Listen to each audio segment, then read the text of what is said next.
The New York Knicks. Shout out to New York City. Shout out to all five boroughs. Shout out to the Statue of Liberty. Shout out to the Madison Square Garden. Shout out to all the real New York Knicks fans because the New York Knicks are on top yet again. They stunned the Cleveland Cavaliers in an epic comeback. I'm talking about a comeback of epic proportions. It was impossible. It was improbable. It was incredible to say the least because the Knicks were down 22 points with 7 minutes left and ended up pulling out a comeback that we've never seen before in the playoffs. No team has ever come back from 22 points at that point in the game. It was an overtime thriller. Fellas, let's go ahead and dive into this because the Eastern Conference Finals are off to a crazy start. Let's get into it, y'all. The conference finals are off to a crazy start, Ron. We had a double overtime game on Monday. We had an overtime game last night with a team being down 20. And Knicks fans tell me this is what we do, chill. This is what we do. Actually, no, it's not. No, it is not what you do. So just so we clear, the last time the Knicks came back from being down 22 in the playoffs was 1970. It was 56 years ago. So no, you don't do this. Usually when you're down 20 in the playoffs, you lose. So no, you don't. So I was watching that game last night, Ron, and the first thing that I'm thinking is throw in the towel. Throw in the damn towel. Because I'm watching Apollo Creed get beat up, and Rocky ain't doing nothing about it. He's just going to let it happen.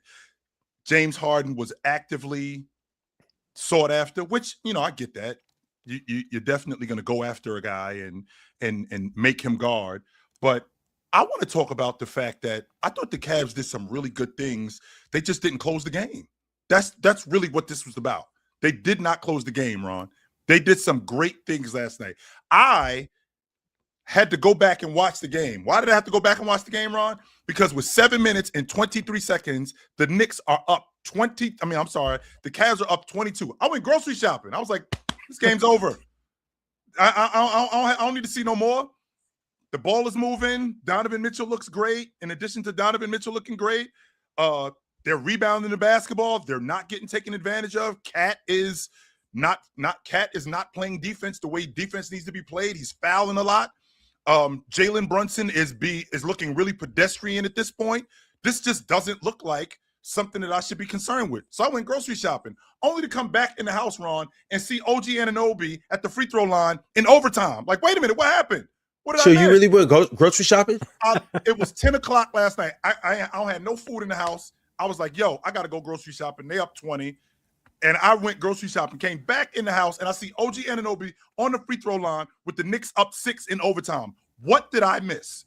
So I had to go back this morning and watch the game to see what exactly did I miss. Well, what I missed was Mike Brown actively going after James Harden, running no action, running no plays, running nothing. All we're doing is we're getting James Harden switched on to Jalen Brunson, and everybody, literally, this is his gesture. Everybody get out the way and let him go to work. And he went to work. And it was some of the most amazing stuff that I've ever seen, Ron. I can't say that I've seen anything like that before. And on my day since the last time I think that I've seen something like that, Mars, was in 2000 when I watched the Trailblazers go to pieces against the Lakers in Game 7 of the West Finals when they were down 15 in Game 7. That was the last time I've seen anything like this. Like, I've seen teams come back from leads, but to go to pieces like this, no, I haven't seen anything like that. It was incredible. It took me back, Chill, to just over a decade ago in 2015, just watching Josh Smith go crazy against the Clippers and come back from 19, ironically with James Harden on the bench. So that's where it took me back. I was like, this can't be happening again. But, man, people say the NBA's, got issues and all these things. Man, the NBA is awesome, man. These conference finals have been crazy so far.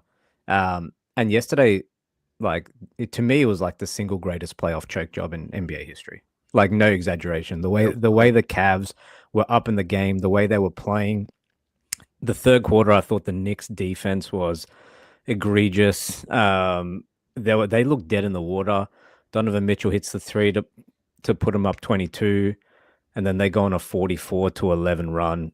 Like just stuff that just cannot ever happen.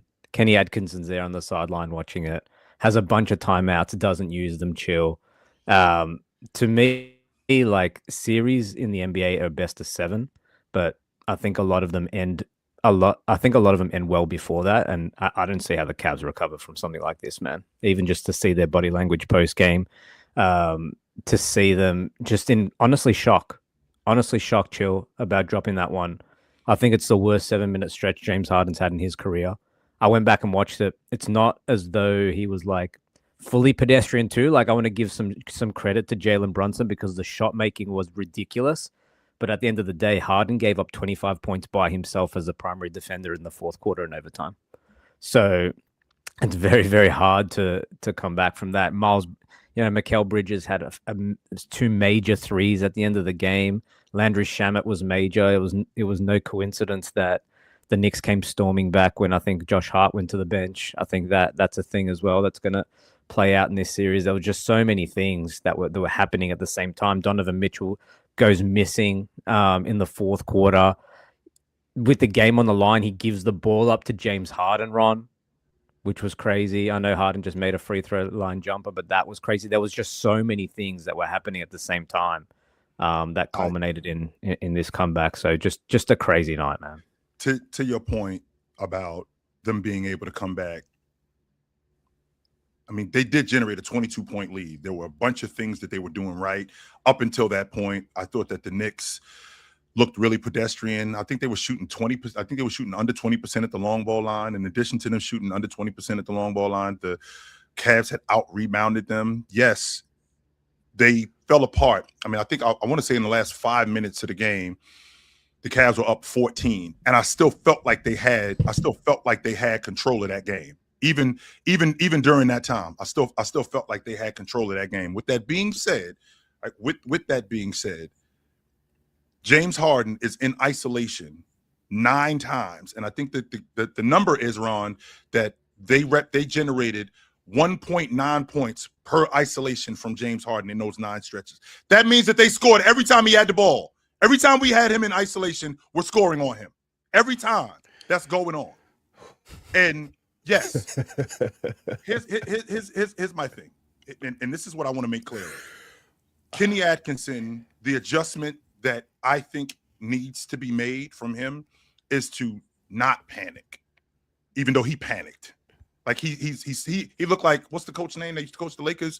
Y'all used to go, what y'all call him, lumphead? Darvin Ham, that's what I'm talking about. He looked like him on the sideline with his hands in his pocket. He didn't do anything. So continue to do what you did on the glass. Continue to assert your physicality. Guard the long ball line very well. Continue to move the basketball the way you guys were doing it. Continue to run your action, which you didn't do in the last 6-7 minutes of the game. You allowed the Knicks to take you out of that action because you were so concerned about what was going on the offensive end for them that you completely took that out of what was going on with you guys. That's how you generated that 22-point lead. And hold it together. Take care of the basketball. You guys could have actually traded baskets those last 6 minutes. That could have happened, but it didn't, off the strength that you just completely got away from your offense. And you didn't do anything else. I'm watching Donovan Mitchell and Evan Mobley in the pick and dive and in the pick and pop. And Evan Mobley's still looking at the mid post, and he's still looking at the elbow where he's got good looks, and he's not knocking them down. Like, we got to get back to what we were doing and what was working. And once you do that, I think you guys will be fine. Chill. I too had to go back and watch it because I didn't get to watch any of the game live. Like I was live score watching, box score watching, whatever. And I saw that the Knicks at the point when they were down like 20, I was like, damn, no way. And when I went back to check, it was 101 to 101. And I was in shock. Like, how is that even possible? So what I did was I didn't go back and watch the whole game, no way. But I went back to watch the end of the third and on. Donovan Mitchell and James Harden. I mean, that was just a terrible way to end the basketball game. I have in their defense, chill. I didn't see the first 3 quarters, so I don't have anything good to say about Donovan Mitchell. You know what I mean? I only saw the bad, and it was really bad, chill. And I think Coach Atkinson, I think he was standing over there like Darvin Ham, because he was like, "Cause we got this one. There's no way I can come back." You know what I'm saying? Like Donovan Mitchell here, at least I think he's like, he's gonna at least score a couple points, and James Harden's not gonna just get bullied for, you know what I'm saying, 12 straight minutes. You know what I mean? Like I think that has to be like what he was thinking, you know. And once again, like to the guy in the chat, the reason I'm talking about the game is because I'm talking about the part I watched. I didn't say anything about the first 3 quarters, you know. So like, I don't know what to. This has to be like what you were feeling after Game 6 when we were on Chill with Chill on Saturday. Sure. And I was like, oh, Chill, give him some grace. I don't know if you can give either one of these dudes any grace based on just the bad. Like James Harden, I mean, yeah, he's trying to play defense, and I guess Jalen's hitting some tough shots, but you can't just get picked on. And to your point, Chill, Coach Atkinson has to do something at some point. Like he has to do something to stop the bleeding. Like, yeah, I just take James Harden out the game. Thank you.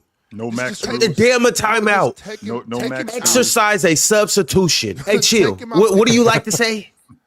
Get him off the floor. Get him off the floor. Get him off Go back to the locker room. Like don't even stay on the bench. Go to the locker room. Oh, that's crazy. But No. James Harden can you know, be realistic and be, hey, coach, they're just picking on me. Like, you know what I'm saying? Get me out. You know, like something. Somebody. Send a double. Coach Atkinson has to take him out the basketball game. So, Ox, I got a cut on my arm. You can see the bone in my arm. I got a cut. No, you all right. Yeah, you good. Keep going. Yeah, ain't no big deal. You all right. Crazy. I'm bleeding profusely, by the way. Nah, you okay. Don't worry about it. Keep going. It was like the Nate Diaz fight. no it was big deal. like you know, Ox, you say you was watching it where he had his hair cut, blood all over the place. Imagine his ring just letting him just continue to fight.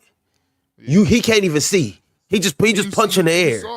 You saw Nate. Nate was about to go back in, and then when dude stopped, he kind of hugged him like, "Good shit, good shit." Like James, I think James Harden would have appreciated if Coach Atkinson would have took him out the basketball game. Probably. You know? Like Chill, I'm saying Chill. Like nobody wants to get dragged around for a whole quarter. You know, like nobody wants to get dragged around like that. And I mean, for a guy like James Harden, who respectfully is a legend, you know what I'm saying? Respect to James Harden, he is. You know, he's one of the greats, and it's just like at this point in my career, I can't really go out like this. You know, Right. That was sad. And it wasn't just the defense. I know we're highlighting the defense, but I was about to say offensively, it was just as bad, Ron.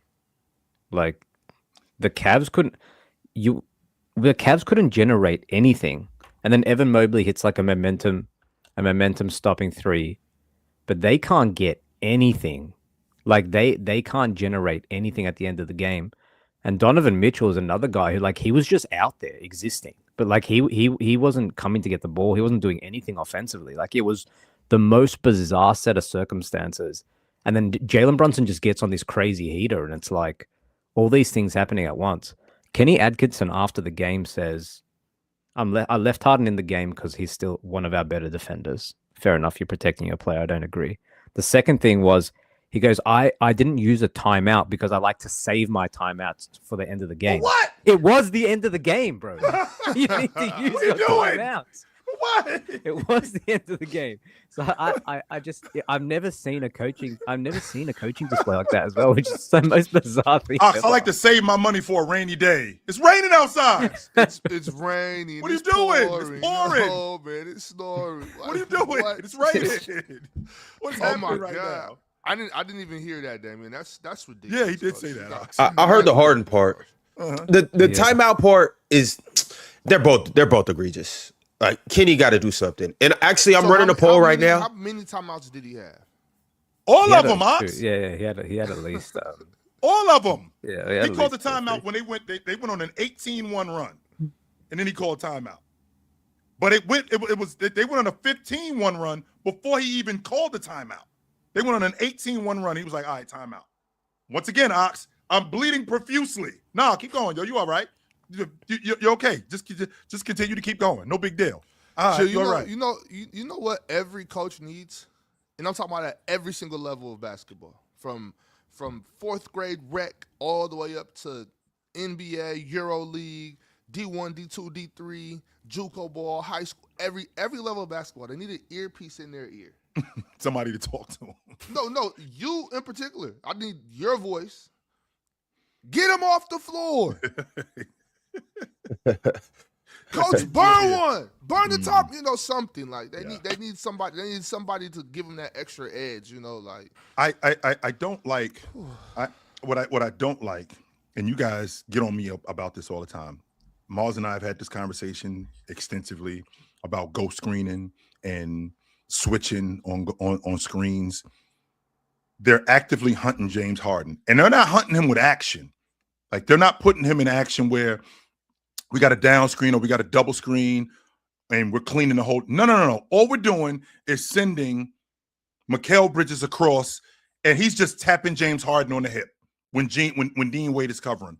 All we're doing is we're sending OG Anunoby, and he's just standing in front of him. Not really screening, but just standing in front of him. And there's no real effort to get around the screen. There's nobody talking. There's nobody trying to fight around the screen. We're just going to actively accept the screen and go, all right, we're just going to leave him on him. When in reality, you don't have to do that. You can fight around screens. You can push Jalen Brunson further up the lane. On top of that, Ron, on top of that, how about we fight fire with fire? Just an idea. I don't know, Ox. Maybe I'm a little bit older. How about you go after my best player? How about I go after yours too? Because your guy is lunch too. Let's be clear about that. Your guy is lunch too. How about we get him into action? And how about we go after him? Because last I checked, Ron, up until about 6 minutes in the game, that was working. They had the Knicks spread out. In addition to having the Knicks spread out, they were Dennis Schroeder was attacking closeouts. In addition to Dennis Schroeder attacking closeouts, Josh Hart couldn't find anybody in terms of rotations. Neither could Jalen Brunson, which would explain why Sam Merrill was wide open at the long ball line, which would explain why Dean Wade was wide open at the long ball line, because they had these guys spread out. And why? Because when the Knicks would blitz, they would attack those guys. And how about we fight fire with fire and get back to that? But instead, no, I'm just going to accept the screen, let these guys clear the whole top of the floor out, and let him go at my guy when I got everybody on the baseline, and I'm not going to do anything about it. That was incredible to me. Incredible. Chill. The Cavs they quite simply just start eating their dessert. Meal wasn't finished. And they just start eating their dessert. They thought it was over. They thought it was a wrap. And I went grocery shopping, Ron. I left the game. I'm like, they went grocery shopping too, chill. Hey, they start trying to figure out where they was gonna eat at after the game. They start figuring out what we finna do in New York, what spot we finna hit. We order a room service. What we doing? They started working on their post game plans, what they was gonna do on a Tuesday night in New York, instead of closing out that last 6 minutes. I remember. I think it was Game 3, 2018 Finals, where end of the game, Bron on Durant. They just concede the switch to JR and he hits the big three over him. Yesterday, Chill, you can't concede the switch every single time. Like there's something has to happen, to your point, where you can't. It just can't happen at a certain point. We just can't let this guy pick on him in front of the world for a whole quarter and overtime. Like, that's just not going to happen in my book. And for me, it's weird because this Cavs team's gone through so much adversity this postseason already. Yep. And it feels like in some big moments, they just haven't learned. They just haven't learned how to do certain things. They just haven't learned how to close. They haven't learned how to stop the bleeding. They're such a talented team that are just so sort of unintelligent in big moments. And I thought Evan Mobley was great again last night. They got another great Evan Mobley game. I thought Cat's going to struggle this series. I don't think it's a series for him. Like he was very quiet, and they still couldn't get it done. So like I personally don't know if they can come out of this or get past this. I think the Knicks take game 2 pretty easily at home, because the Knicks were bad for 3 quarters, by the way. 3.5. Ox. They were really bad, man. Like in the first 3 quarters, like there was a reason they were down 22. They were terrible, and they still got out of there with the win. So, Ox, I don't know if you know this, but my 2 best scorers, both James Harden and Donovan Mitchell. I mean, these are my guys. So we clear, Ox. We got 1 bucket out of them from 12 and a half minutes. That's it. We got 1 bucket out of them. We're not winning with that going on because I'm really getting nothing from you guys. This is the time to close the game out. And this is the time when it's quote unquote winning time. You can continue to run your action. You can continue to get the matchups that you're looking for, sure, but we have to close the game. We can even trade buckets. We can do that, but we can't go 7, 8, 9 minutes in the meat and potatoes of the game and not get a bucket. And that's on you guys. That's 100% on you guys. On top of that, Ron, and I am animated about this because I'm trying to make sense of who the guy is. And I've said this to you guys in the past. Who is that guy in the Cavs huddle going, you score the rest of the points, I'll deal with him. He cooked me. But I'm going to deal with him. Who is that guy? Because I think it was Max Strus. It should be Max Strus or Dean Wade. It's either Max Strus or Dean Wade. I don't get it. But chill. If you don't have a guy, right? If you don't have a guy that's going to come to the forefront and say, hey, look, I got this, you do that. Coach has to point at somebody. Like, hey, you got him. Yes. You know what I mean? Like I think that's a big part of a coach's job is, you know what I'm saying, assigning folks. Like if I'm here as the coach, I'm here to give you the tools you don't have or help you utilize the tools you do have or point out the things you don't see. You know what I mean? That's all. And so if you don't realize what's happening to us, if you don't see that we're going this way really fast, that we're riding a mudslide to the bottom of this mountain, like coach, you got to do that. Coach, you got to. Hey Max, come on. I need you to shut that down or slow that down. We have such a big lead right now. I just need you to slow it down. Slow it down. You know what I mean? That's it. Yo, I want to read this members chat from Rail Wavy. I'm running a poll right now, and I asked you guys, who's to blame for the Cavs' collapse last night? 6% of you said Donovan Mitchell. 21% of you said Jalen Brunson, the king of New York. 29% of you said Kenny Atkinson. And 44% of you guys said James Harden. Now, I'm going to read this members chat from Rail Wavy. Rail said Donovan Mitchell and Kenny Atkinson enabled everything Harden was doing, bro. They need slander as well.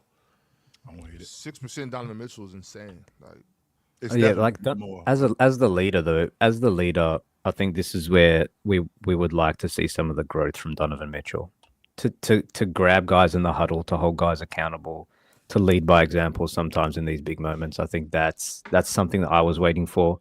Because Jalen Brunson I know Real Talk has thoughts on Brunson, but like I want to give him a lot of credit too, man. Like it felt like he just caught fire and he was unstoppable at the same time. Like Harden was getting picked on, but the shot making was so elite. And he deserves a lot of credit because he got the crowd back into it. He felt like single-handedly he sort of dragged them right back into the game. So yes, there was some guys a lot to blame in Cleveland, but like Jalen Brunson, it was an all-time performance in the end from him.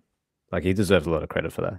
Yeah, I think he does. Yes, he does, because they could have like just let this game go. They were down 20.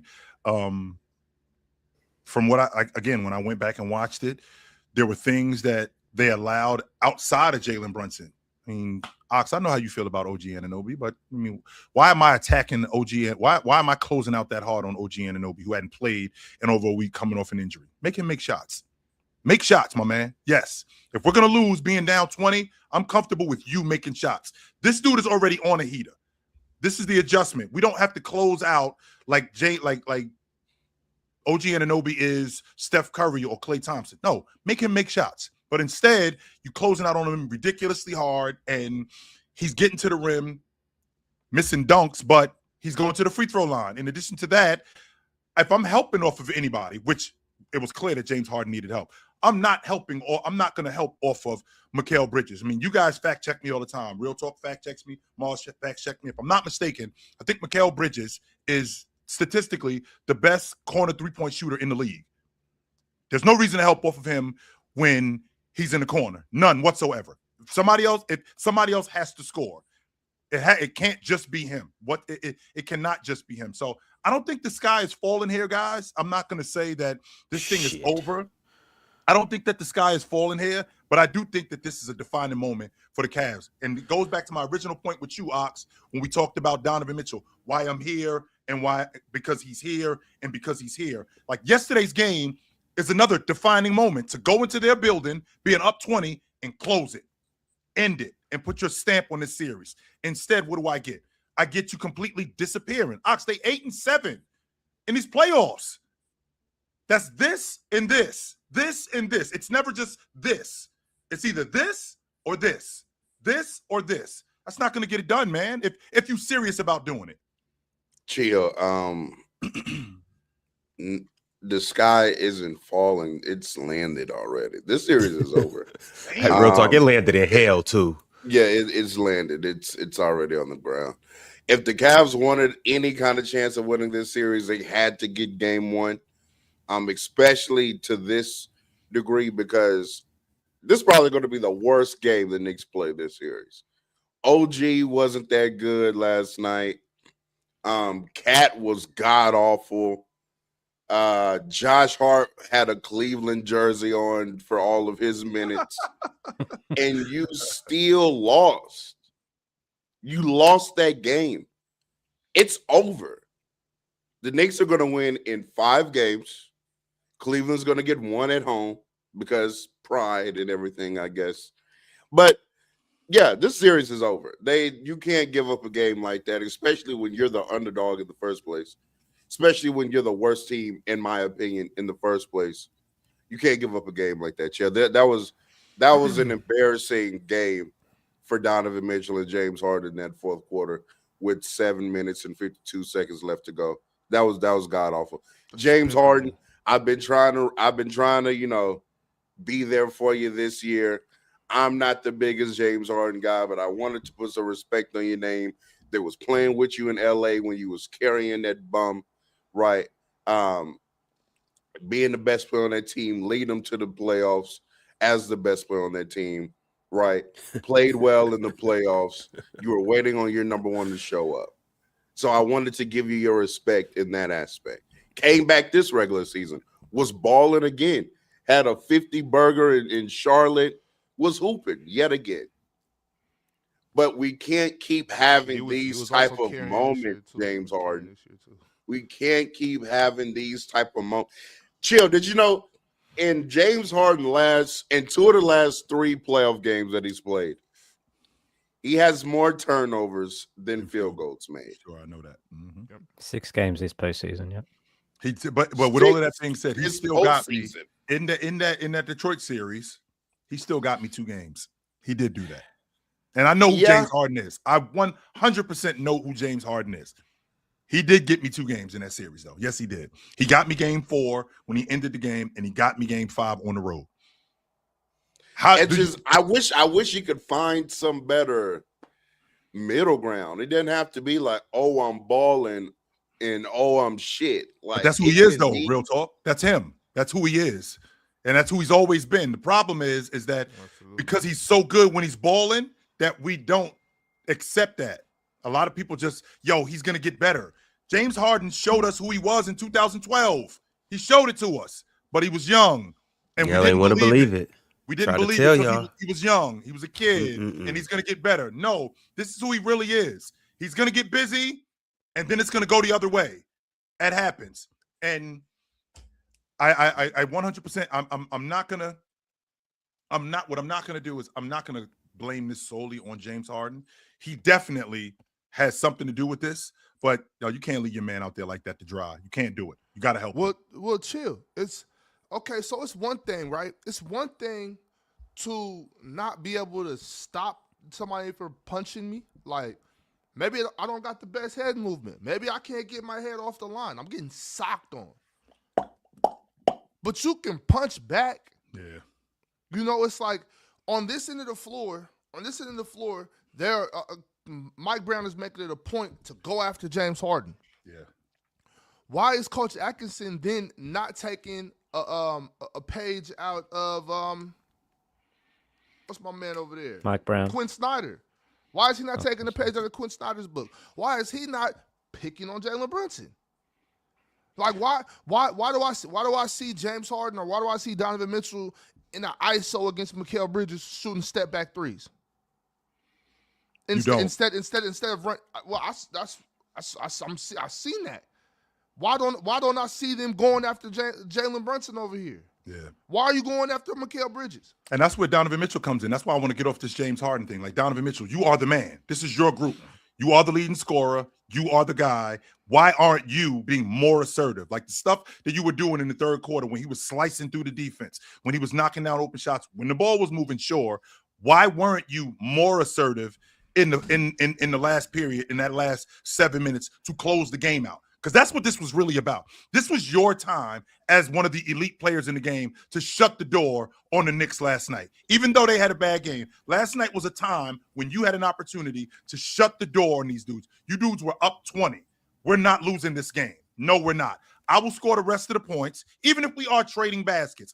I will score the rest of the points. Yes, I'm going to get Evan Mobley involved in the game because I thought that he did a great job in getting them involved in pick and dive and pick and pop. And I thought Evan Mobley did knock down some crucial shots. He hit that 3 to put them up 8, put them back up 8 and stop some of the bleeding. But that's where Donovan Mitchell has to come in and go, all right, I got us the rest of the way. And he didn't do that. He didn't do that. And as the best player, that is your job. That 100% is your job. And this isn't one of those, well, it's just one game. No, it isn't. It's a defining game. Now, don't get me wrong. I do think that the Knicks protected home floor, and I do think that it was their job to do that. And I still think that the Cavs have an opportunity to go home, or they have an opportunity in the next game to win. But Donovan Mitchell has to be better, and he has to be more consistent as a bucket getter. And he hasn't been. It's either been this or it's been this. It can't just be this or this. We have to have some sort of median where we can rely on you a little bit more. And that's a game last night that you should have won.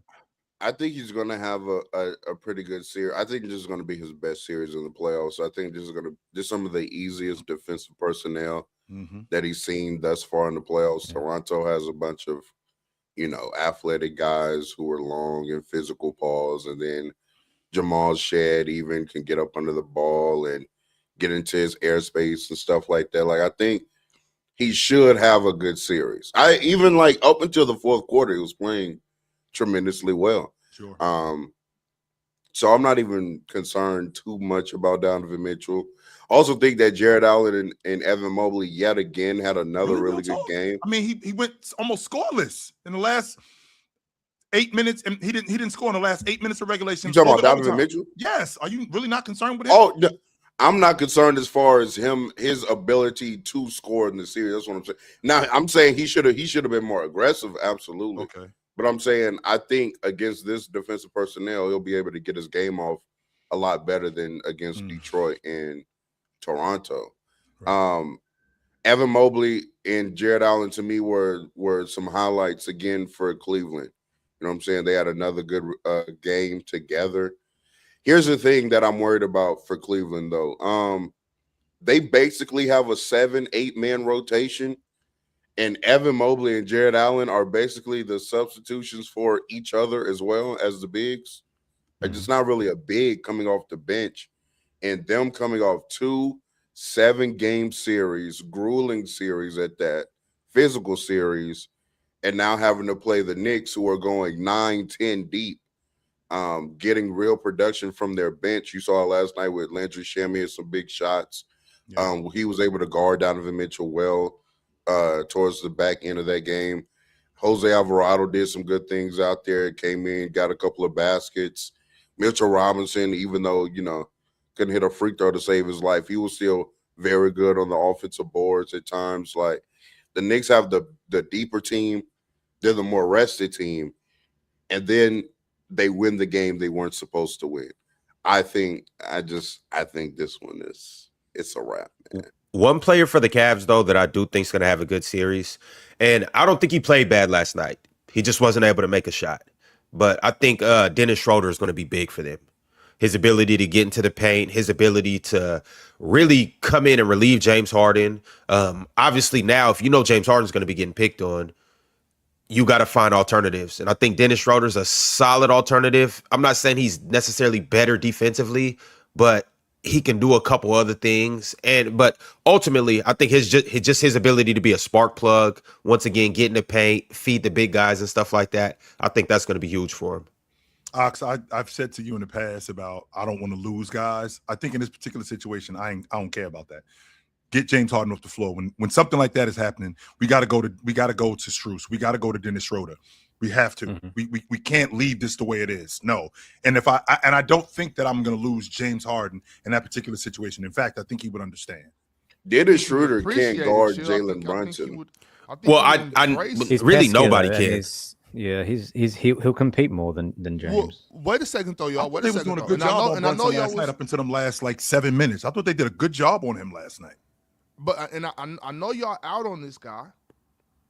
But you got it's not a y'all. Here. It's only one guy. It's only Mars is the only one that's out on him. You got on who right there. On Keon. Throw him. I'm saying like what. Why not? Just give it. Hey, he can't guard him any worse than he's definitely going to guard him better than James Harden's going to guard him anyway. He's not. You know what I'm saying? So I would have just went ahead and threw Keon in there. Fuck it. Why not? Keon couldn't. And this is obviously speaking from hindsight. But in the last 7 minutes, they don't lose the game if Keon's on the floor. They just don't. Keon, he plays miles better defense in those situations. Like, yeah, Jalen Brunson's still going to get a couple, but Keon's going to be a lot more serviceable. He's going to rotate better. He's going to, maybe not concede the switch. He might force a couple turnovers, might force him to miss some of those shots or force him into tougher shots. But on the offensive end, I'm not saying that Keon's going to be better than James Harden, but you know what happens on the offensive end if Keon's in the game? Either A, they run offense, or B, Donovan Mitchell has the ball, and he's not out there airballing and throwing up bullshit. Or the time he yanked Mikal Bridges and then passed the ball. Like I don't understand that type of stuff in Donovan Mitchell sometimes. Like, well, you're about to get to a spot where you can get a floater off, a little pull-up midi, get to the cup. Why are you yanking Mikal Bridges? Mikal Bridges is going way over there. And you're driving, and then you just pass the ball. Yeah, I don't. That was a very weird game for me because I think besides Chill, I'm probably the other biggest Donovan Mitchell fan up here. And one thing about Donovan Mitchell in the playoffs, one thing I've never said coming away from a Donovan Mitchell playoff game is, man, he sure wasn't aggressive. Like I've never really said that. If anything, it's he has the scoring blinders on tonight and he's missing reads. Like that's typically the Donovan Mitchell playoff game. This was very confusing for me watching him just be pedestrian and go stand in the corner and stuff like that and not be involved in the fourth as your team is collapsing. I've never seen that from Donovan Mitchell ever. That was my thing as well. That was my thing. It was weird. And it really, to be honest with you, it shouldn't be, considering like what he was doing throughout the course of the game. And again, I'm not saying that like I'm going to get that every night, but if I got something going, there's no way that I shouldn't be able to continue to do this. Like the Knicks didn't really have any answer for him up until that last 8 minutes, 7.5 minutes. The Knicks didn't really have an answer for him. He got Cat in the pick and roll and attacked him and Euro stepped him. He got in the pick and roll, or in fact, he actually got off the ball and they got in the pick and roll and he relocated and got open looks and was able to knock down those open looks, shot faking and being aggressive as an offensive player. I'm watching him real talk, and he looked like, and I said this last night, he looked like Jason Tatum in 22 in the NBA Finals, where he's just gonna go stand in the corner. Like, my man, we're not gonna stop coming to you. Like, you can't just disappear here. And that's what he looked like last night. He looked like a guy who just, I'm gonna stand in the corner and I'm gonna let you guys handle this. No, that's not the way this works. You have to fix this. We're relying on you. You are the guy. And he just disappeared at the end, and that's just unacceptable. What's it like, y'all, for when you're playing basketball, especially, and this team's got an avalanche on you? And it's easy for us to say in hindsight that they should have taken timeouts and things, but in real time, Ox, like, what's it like? Like, what's the thing that they had to do yesterday? Was it getting to the free throw line? Was it just running something? Was it like what can stop the bleeding in those situations? Because in real time, sometimes it's hard to do, man. When another team's just got all the momentum in the world, the crowd's into it, you can't get. It feels like there's a bucket on the lid. Like what is it? What should have they done? I think that's on the coaching. I think that just goes simply on Kenny Atkinson. Like as a player, you're kind of just out there playing ball and stuff's not going your way, and your coach has to come save you. Like your coach has to first of all call a timeout. First things first.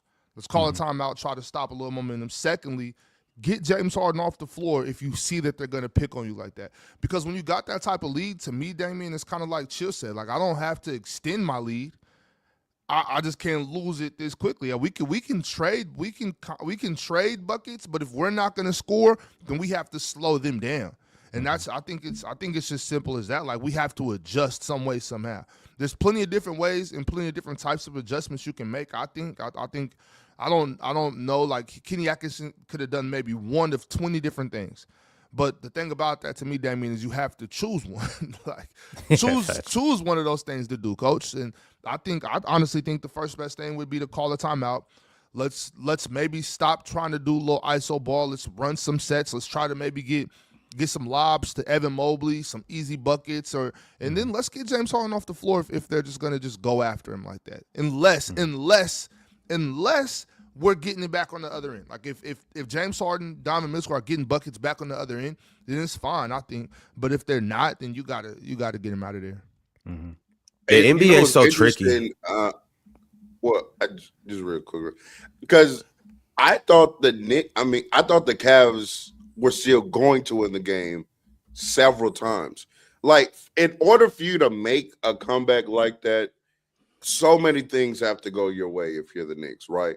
And so there were a couple of plays where I thought, you know what, okay, the Cavs regrouped, probably going to win this game. Coming out of timeout or whatever it was, it was a 5-point lead at the time. The Knicks are storming back.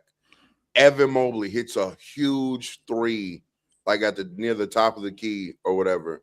I'm like, oh, put them up 8. They probably got it at that point, right? But the Knicks, to their credit, stay persistent and keep with the run. Because sometimes plays like shots like that can be like a run killer. It's like, oh, okay, you made it a little game, whatever. Evan Mobley, it's a big shot. We're winning.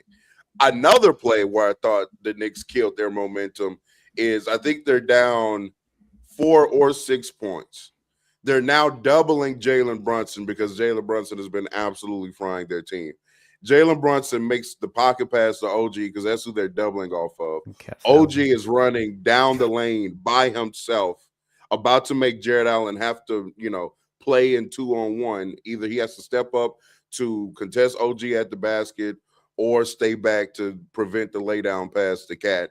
And Cat just is pulling Jared Allen's arm and commits an offensive foul for absolutely no reason whatsoever. I thought those two plays, I was like, okay, they survived the Evan Mobley big three. They can't, there's no way they survive Cat killing the momentum like this with a dumbass offensive foul. And they survived that too. I was like, okay, shout out to the Knicks. And then on top of that, they had to get like a favorable free throw call against Sam Merrill, where then they get possession back, and then Mikal Bridges hits the big three in the corner. Like, they just every big play that the Knicks had to make, they made it. It was incredible. Basketball is hilarious, bro. It really is. Basketball is a funny ass sport. It did feel like that, real talk. That you in your mind you were still like, oh, they got this. Oh, they got this. It was like 14. You're like 14 points up with like 3 minutes. Oh, they got this. And then when Landry Shamet, that ball just bounces on the rim and goes in, and you realize it's a tie game. Landry Shamet said after the game that he didn't even realize it was a tie game at that point, because he was just in it, like in the flow of the comeback, which is crazy, man. But yeah, it did feel like they just had it. It somehow just kept slipping away, which is insane. I don't know. I agree with you. So many things went right at the same time. Ron, are you about to transition us right now? Nah, you got it. Oh, okay. Well, I didn't want to end this conversation. I just wanted to know if anybody saw Marina Mabry last night, but don't worry about it. Did anybody see Brittany Sykes? Don't worry about it. That's good. Let's keep talking. Let's I keep don't talking about the hype. I Knicks. don't hype Marina. I saw. I Oh did my not. God, see, what are you talking about? Real talk. I did not see Marina Mayberry. I did see the Cavs blow a 22 What you mean point on lead hype? with What you 7.5 mean on minutes. hype I Marina? did see that. I 100% Because you didn't want to accept that Yes, Kennedy I did. Carter was better than her in Chicago. Kennedy I Carter's remember never that. been better than her. She's still not better She's than better her. than her right now. But No, you she's gotta not. Stop. Nigga. You gotta No, stop. she's not. Kennedy Carter's one of the 10 best players on the planet in the W. They just because she All right, coming man. off the bench Okay. don't mean she, okay. That don't Okay. got nothing to do with nothing. Don't got nothing to do with Kennedy nothing. is cold. No, Kennedy is but y'all- nasty. I shut out Kennedy. I think she's a great basketball player. She just ain't fuck with Marina. Go ahead, Ron. Swiper just shared something in our little group chat. If you're not in the Discord, get in the Discord ASAP because that's where we all congregate and that's where we talk hoops 24/7. But Swiper just shared something with us, and I think this is pretty interesting. I want everybody to feast their eyes on the screen. Check this out. Lo and behold, this is a tweet by @NBA Boards. Lo and behold, of the 25 biggest comebacks in NBA playoff history, Donovan Mitchell has been a part of 4 of them. 25 points, Thunder comeback versus the Jazz in 2018. 25-point Clippers comeback versus the Jazz in 2021. 22-point Knicks comeback last night versus the Cleveland Cavaliers. And a 20-point Pacers comeback versus the Cavs last year in the playoffs. That's got to mean something. It does 100% mean something. Yeah. Yes, it 100% means something. Yes. I don't think. To be honest with you, I don't have anything to say about that. I don't. I wish I can give you guys something, but I got nothing to say about that. Me either. Drenchy in the chat. I don't. Yeah, man. Yeah. You win some, you lose some. Yep, Drenchy was waiting for this moment. Oh man. Yeah, last night was just crazy, man. It was, you just don't see anything like that, especially like in this magnitude. And like, Damian, you asked what goes on in your head at that time. It's a couple things. Like when you're actually on the court and it's happening in slow motion, but it's also happening so fast. It's hard to explain it. Like it's coming at you like in hyper speed, but at the same time, it's almost like it's a slow motion movie as things are happening. Jalen Brunson in slow motion is cooking James Harden, and it's like, boom, damn, okay, the lead just went. We just had a 22-point lead. Now it's 12. Somebody called a timeout. All right, we're regrouping ourselves. And we come back, and all of a sudden, they go on an 8-0 run, and it's like, it happens like this. And it's just weird, man. Basketball, how Oxen Real Talk was saying, basketball is just crazy. And I'm not a horror movie fan. I'm really not into horror movies, which is kind of ironic because I am so fascinated by watching people go to pieces, especially pro basketball or professional sports teams. I'm glued to the TV to watch somebody go to pieces because it just boggles my mind on how somebody that good can just fall apart like that. And while I'm watching this this morning, I'm trying to make sense of where the disconnect is. Okay, 22 turns into 20, turns into 18, turns into 16. But okay, we still got control of this. No doubt. We're still in control of this game. We still this team's going to go on a run. I didn't think that the Knicks were just going to roll over. I'm not saying that. I didn't think that the Knicks, they were just going to walk over the Knicks. But at some point, yes, the Knicks were going to go on a run, and they did. They went on they went on like an 8-0 run. Then that 8-0 run went to 11-1, and then that 11-1 went to 15-1. And I'm thinking, you guys got to do something about this, or this is going to continue. This is not going to stop. This is going to continue. And once it started to spiral, I just saw a Cavs team that was so wrapped up in what was going on the offensive end of the floor for the Knicks that it completely took them out of their game offensively against the Knicks, where they didn't do any more of what they were doing. They did not move the basketball. They didn't stay to their principles. They didn't get into their action. They weren't on the offensive glass. The open shots that they were getting, they turned them down. The offense didn't look nearly as smooth in the fourth quarter or in those last 5 minutes as it did at the end as it did in the third quarter. So these are the things that I'm watching throughout the course of this last 7 minutes, and I'm thinking to myself, wow, man, this is incredible. But I do think that the Cavs can bounce back from this. I do think that. I think it's one game. I think they had an opportunity to, take command of this series, but we'll see. Is it because, like, do you have faith, Chill, in the Cavs because of sort of like them bouncing back previously in this postseason? Is that what's giving you some hope? The reason why to answer your question, yes.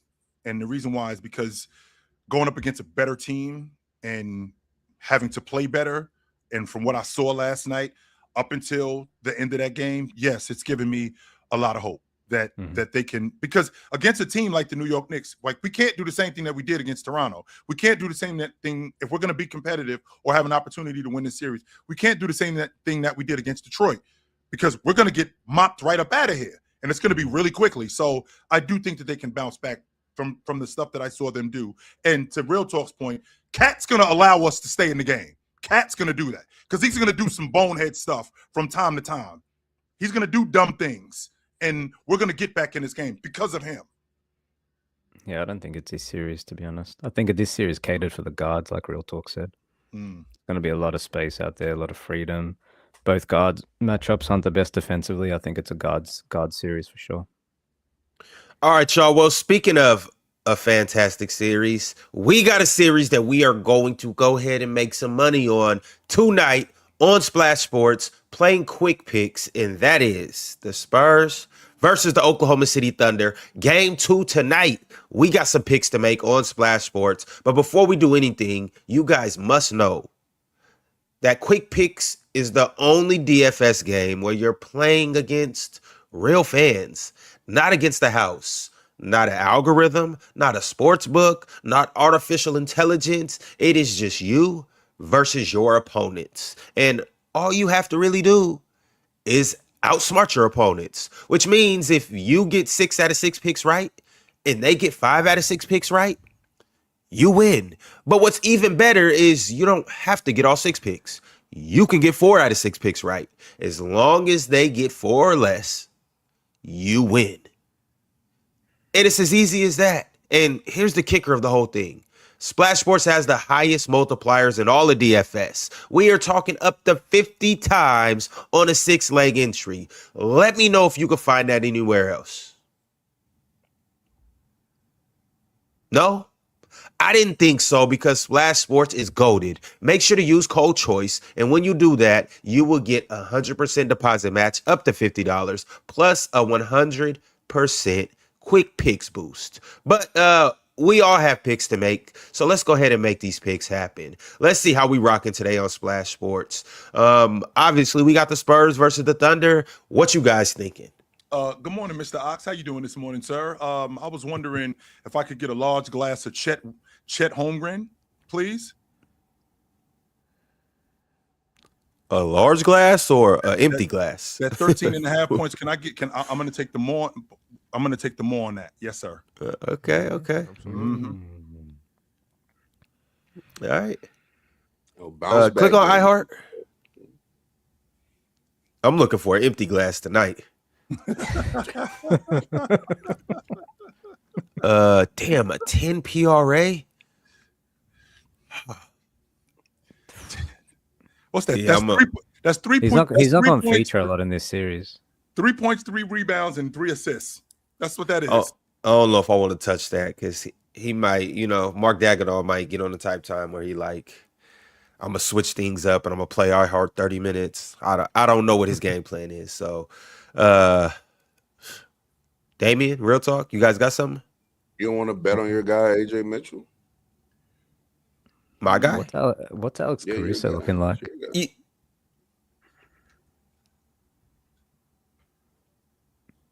What's his man? He's got threes? No? I like that points and rebounds, though. Yeah, me too. Just 13.5. Like, yeah. Take the more on that. Hey, Big Axe. What's Lou Diddy looking like? Yeah, I don't know. Where's he at? Let's see. They got a Stephon Castle turnover prop. Here you go, hating, man. I mean, the nigga had All you 11. gotta do is hit 2 threes. Go down. Lou Dort. 9.5 PRA, 8.5 points, rebounds, 3.5 assists and rebounds. He could do one. He can. And give me the less on them threes.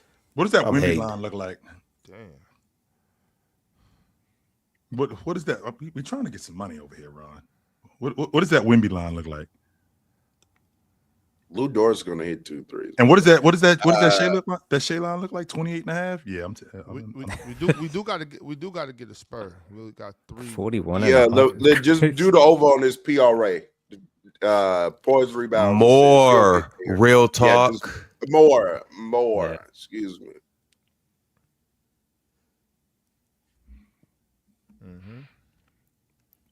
Can I see Damn. Stephon Castle though? Because I can get an empty glass and a tall glass.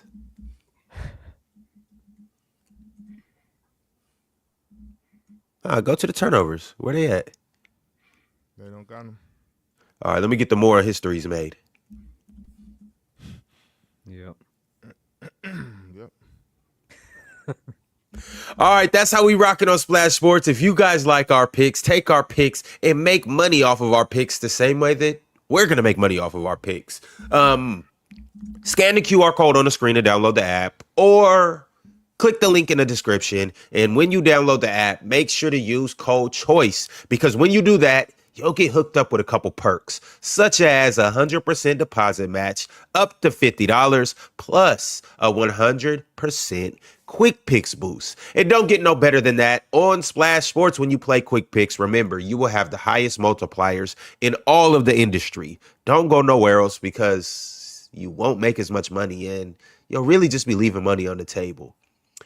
All right, fellas, let's get back into it. We have super chats. Yes, sir. So let's see what the people got to say about the New York Knicks and the Cleveland Cavaliers, what we discussed in the first hour of the show, and maybe they want to talk about something else. First, I want to shout out Maybrack Murray. Shout out Maybrack Murray 5509 for becoming a YouTube member. Appreciate you, Maybrack, for joining up. The first super chat that I do want to read is from the real Xavier Thompson. Sent through $20 and said, K not good enough to drop 30 nightly and play make. Either score less or get help. Harden chokes. He was better with the Euro/finesse. Now he's predictable. Brunson and Wemby are real. SGA been struggling or mid. Fuck it. Luka better. Luka's better, sure. Mm-hmm. A whole lot. We'll take it. Yeah. All of that to say Luka is better. All right, we'll take it. Sure. Luka's No, better. he's a Nick person. I'm pretty sure this was the guy that came up there that one time and tried to press me or whatnot. But yeah, I mean, Jalen Brunson's amazing. He's an amazing basketball player. I've been trying to tell y'all about little JB. You know what I'm saying? One of the greatest little guards of all time. 6'2" and under. I don't know too many that put the ball in the basket better than Jalen Brunson. And like I said, Ox, a better player than Carmelo Anthony. Are you FC real? Are you FC real tough, or you just like his game and appreciate his game? I just appreciate him. I just appreciate him. I mean, y'all can keep laughing that off all you want to. I don't. What the man got to do? Win a championship? Something Carmelo never did. Jalen I don't know. Brunson is better than Carmelo Anthony? He's a better offensive player. No. Yes. No. Yes, he is. We're not doing that. I mean, how many times are we gonna have to see it at this point? Oh, man. How many times are we gonna have to see it at this point? Yeah, Brunson. I do think Brunson got bigger moments than Melo. What would Melo look like in this Knicks team? Do you think? On this Knicks team with Brunson? I mean, Melo will look like Melo. So they wouldn't be as good. Like if you take Melo, because that would be OG Anunoby spot, and OG Anunoby does too much for this Knicks team for him to be taken out of the lineup. I mean, Carmelo Anthony he probably would be the primary bucket getter, if not the secondary bucket getter. but he gives up so much more than what OG does in terms of switchability, in terms of rebounding, in terms of his ability to dictate pace of the game with his defense. So I don't think that they would be better with Carmelo Anthony in this lineup. I think that OG Anunoby makes them better because of the fit that he is. I can get with that. All right, Dusty Plax. Damn that. Because I'm getting tired of like the Jalen Brunson thing getting looked at like it's so crazy to say. Or Melo is just. Did y'all not watch what just happened last night? He got busy. The Cleveland Cavaliers got Jalen Brunson. That's what happened. Yeah. He literally went down there and scored every single time. He got a matchup and scored every time. On James Harden. Okay. Yeah. And by the way, Carmelo Anthony, when we get into the meat and potatoes of the game, he's not drawing that matchup. They're not putting him in space where he's got the worst defender of the group on him. No, that's not what's going on. In fact, not only does he have the best defender on him, he's getting jumped more times. James Harden wasn't guarding Jalen Brunson.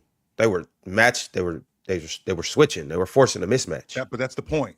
The point is that that's not happening with Carmelo Anthony. Carmelo Anthony is not going to get that matchup. He's not going to get the worst defender on him. No. Jalen Brunson didn't have the worst defender on him either. The point that I'm making, Ron, is that they're not going to allow. So if Denver's playing, if Denver's playing Houston, right? Denver's playing Houston. Ron Artest is not going to allow you to switch to get, I don't know, a worse defender on Houston onto Carmelo Anthony. He's going to get around that screen. He's going to stay connected to Carmelo Anthony. Shane Battier is not going to allow you to switch. He's not going to allow you to get him in a switch. He's going to get around that screen, and he's going to stay attached to Carmelo Anthony. He's not going to allow Carmelo Anthony to get on the worst defender that they have. That's not going to happen. Melo also isn't running pick and roll. Look, man. What is Melo's best? He's best in the mid range, correct? Mid range. Yeah. You would say that, yeah. Okay. Does he shoot mid range is better than Jalen Brunson? Statistically, probably not. What Melo are we talking about? Denver Melo or Knicks Melo? Knicks Melo. Let's do Knicks Melo. Sure. I don't know if you were saying Brunson's the best Knick or you were just saying he's better than Melo. I'm saying he's definitely a better Knick than Melo. Yes. Okay. I can get with that. Yeah, I mean, last night reminded me just how spectacular Jalen Brunson was. I had kind of, been sipping on the K juice a lot this year. No, Ron, you've been doping the K juice. You've been down in the K juice, Ron. Yes, you have not been correctly, by the way. Yes. I ordered 2 tall glasses of Cade, but that's Jalen Brunson. Jalen Brunson, he reminded me last night, like with the K juice, Ron. He's still like that. And I do want to say this in regards of Cade to Brunson. I still do think that Cade is the better player. However, in the playoffs, Jalen Brunson may be more valuable just because of what he was able to do last night. Be it like, we've talked about this multiple times on the panel.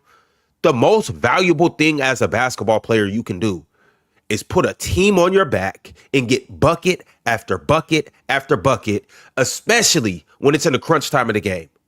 That's the most valuable thing any player can do. James Harden could have gave up all those buckets to Jalen Brunson last night. But if he was making buckets on the other end, it wouldn't have mattered. Jalen Brunson, like he concedes a lot of defense.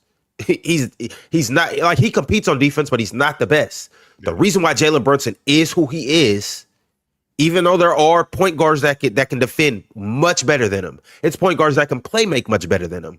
Why Jalen Brunson is who he is because Jalen Brunson will go on a heater and give your ass 15 in the fourth quarter. That's why Jalen Brunson is who he is. He's one of the best playoff performers in the league, like undoubtedly, easily. Not a doubt in my mind. Wasn't he clutch player of the year last year? So he obviously gets it done in the meat and potatoes of the game. I ain't gonna argue that point. But are we gonna act like Carmelo Anthony hasn't been able to, give you playoff moments also where he gets busy? Or not? Jersey, sure. Yeah. It wasn't to this extent. 2009 maybe. Not what Jalen Brunson is doing. consistently year in, year out at this point. We're getting to a point to where now, I mean, what, in 24, the guy has 4 40-point games against Philadelphia. He's been balling out of control in the playoffs for some time now. Yeah. It is okay to start putting his name next to Melo and Knicks lore.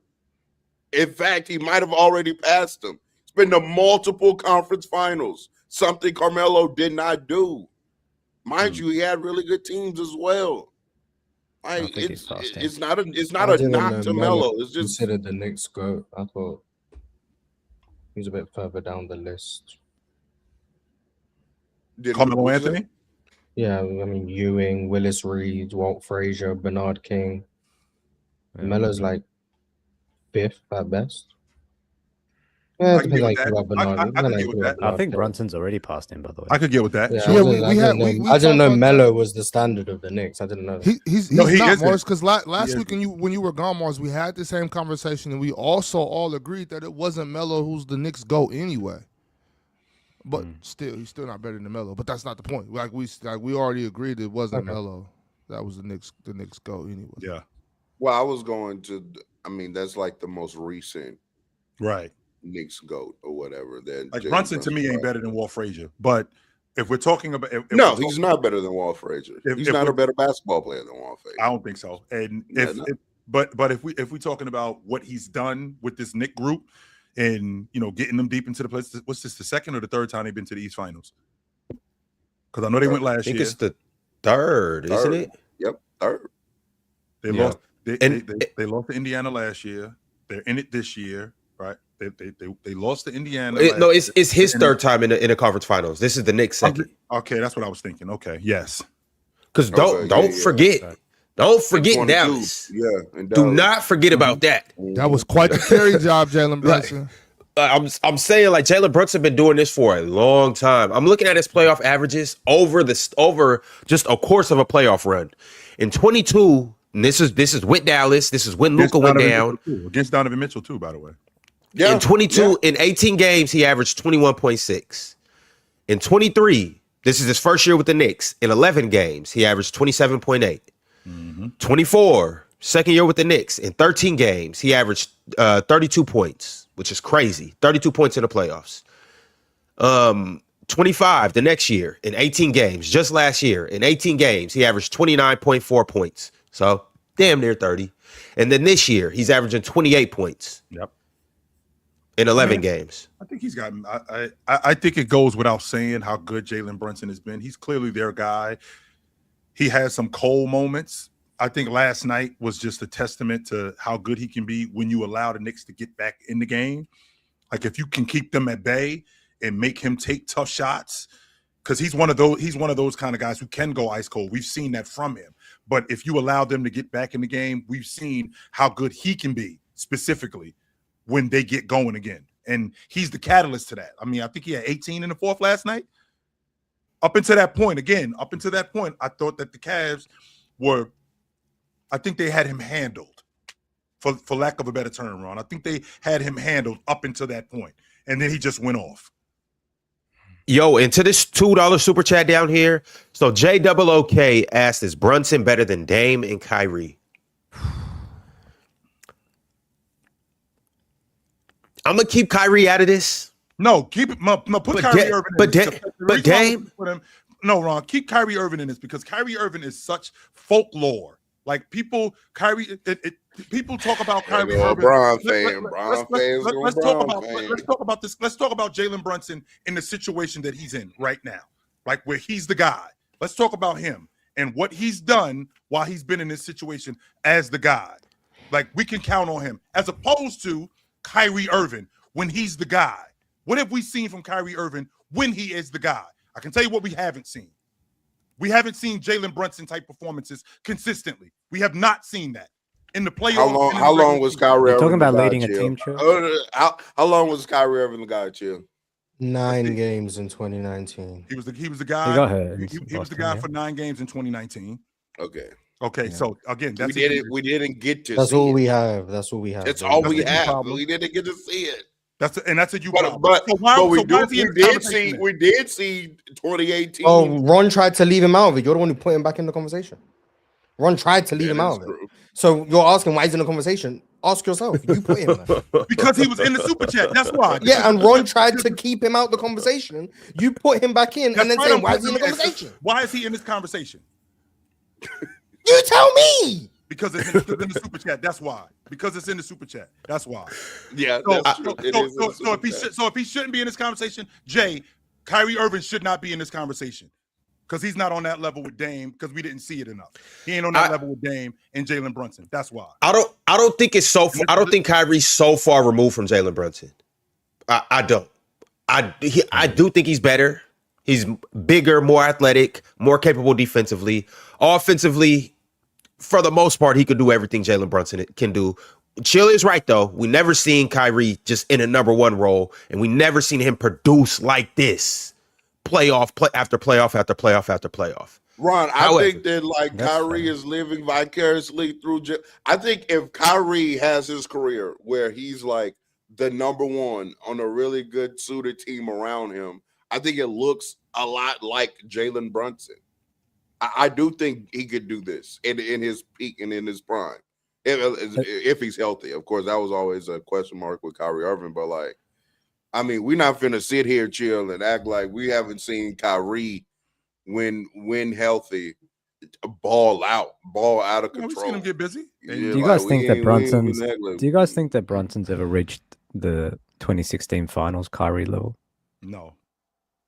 Irv was better than him in 17 too. Kyrie averaged 27 points a game in that Finals. Mm-hmm.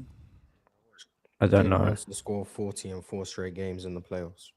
Yep. Yeah, but contextually, I think just contextually in the finals. I mean, I'm okay with the conversation. I don't think that's fair. I'm okay with the conversation. Boston against Kyrie, but I think it's hilarious. Why isn't it fair to hold him? You say? Why isn't it fair to hold? It's 9 games. That's why it's 9 games. That's a you problem, Mars. That is a you problem. I'm tired of that shit, man. I don't think it's a him problem. He got hurt in 2018. Yes, it is. That's a you problem. I don't think it's a him problem. I think that's unfortunate. I don't think it's his. So what happened in 2019, Mars, when he had the worst shooting performance of his career? He said that. That's the 9 games he was talking about. And then in 2020, he got hurt again. And then in 2021, he got hurt again. These are you problems, Mom. Well, Giannis slid under his ankle. I don't think that's his fault either. But so, Jill, who do you have? I forget what he was doing with your guy.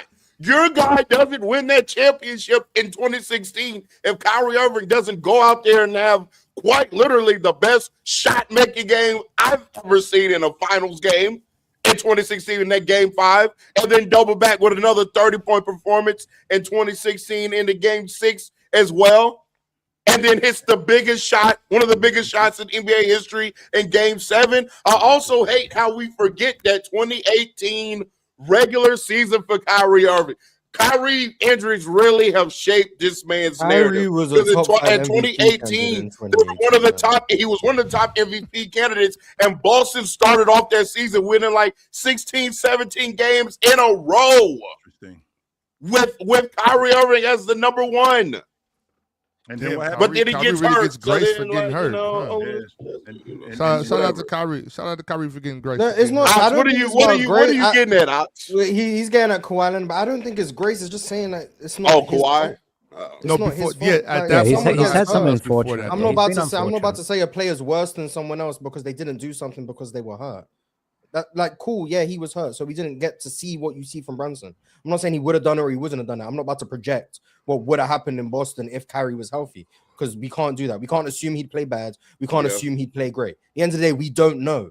But I'm not then going to say he's worse than this guy because this guy has shown he can do something that the other guy was physically incapable of being able to show because he got hurt. Which is very important. I'm going to look at Kyrie Irving, the player. I'm going to look at his skill set. I'm going to look at what he's shown me.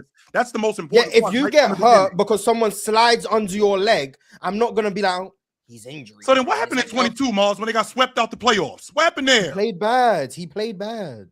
No one's arguing that Kyrie hasn't played bad in the playoffs. In 2019, he played bad. In 22, he played bad. In the 24 finals, he played bad. Yes, I'm not arguing that Kyrie's never played badly. Like, at no point have I ever said Kyrie's never played bad in a series. At no point have I ever said Kyrie's never played bad in the playoffs. What I said was I think it's unfair to hold what Kyrie has done as a number one against him when the only sample we have is literally 9 games. I'm not going to write someone's whole career based on 9 games. I'm not going to do that for any player who's ever played in the history of life. It's 9 games. The Kyrie has played 779 regular season games. He has played 96 playoff games. That means in total, he has played 776 games. That's how many games he has played. I'm not going to take all of the rest of the games out and say, based on this 9, he's not better than someone else. I'm not going to do that. You can do that, but you've had your beef with Kyrie for years. You called him mentally unstable. You've said everything you had to say about Kyrie. So I know where it comes from with you. This is why I wanted to stay quiet. But at the end of the day, it's 9 games. I just don't care that much about 9 games the same way you care about 9 games. That's not the point.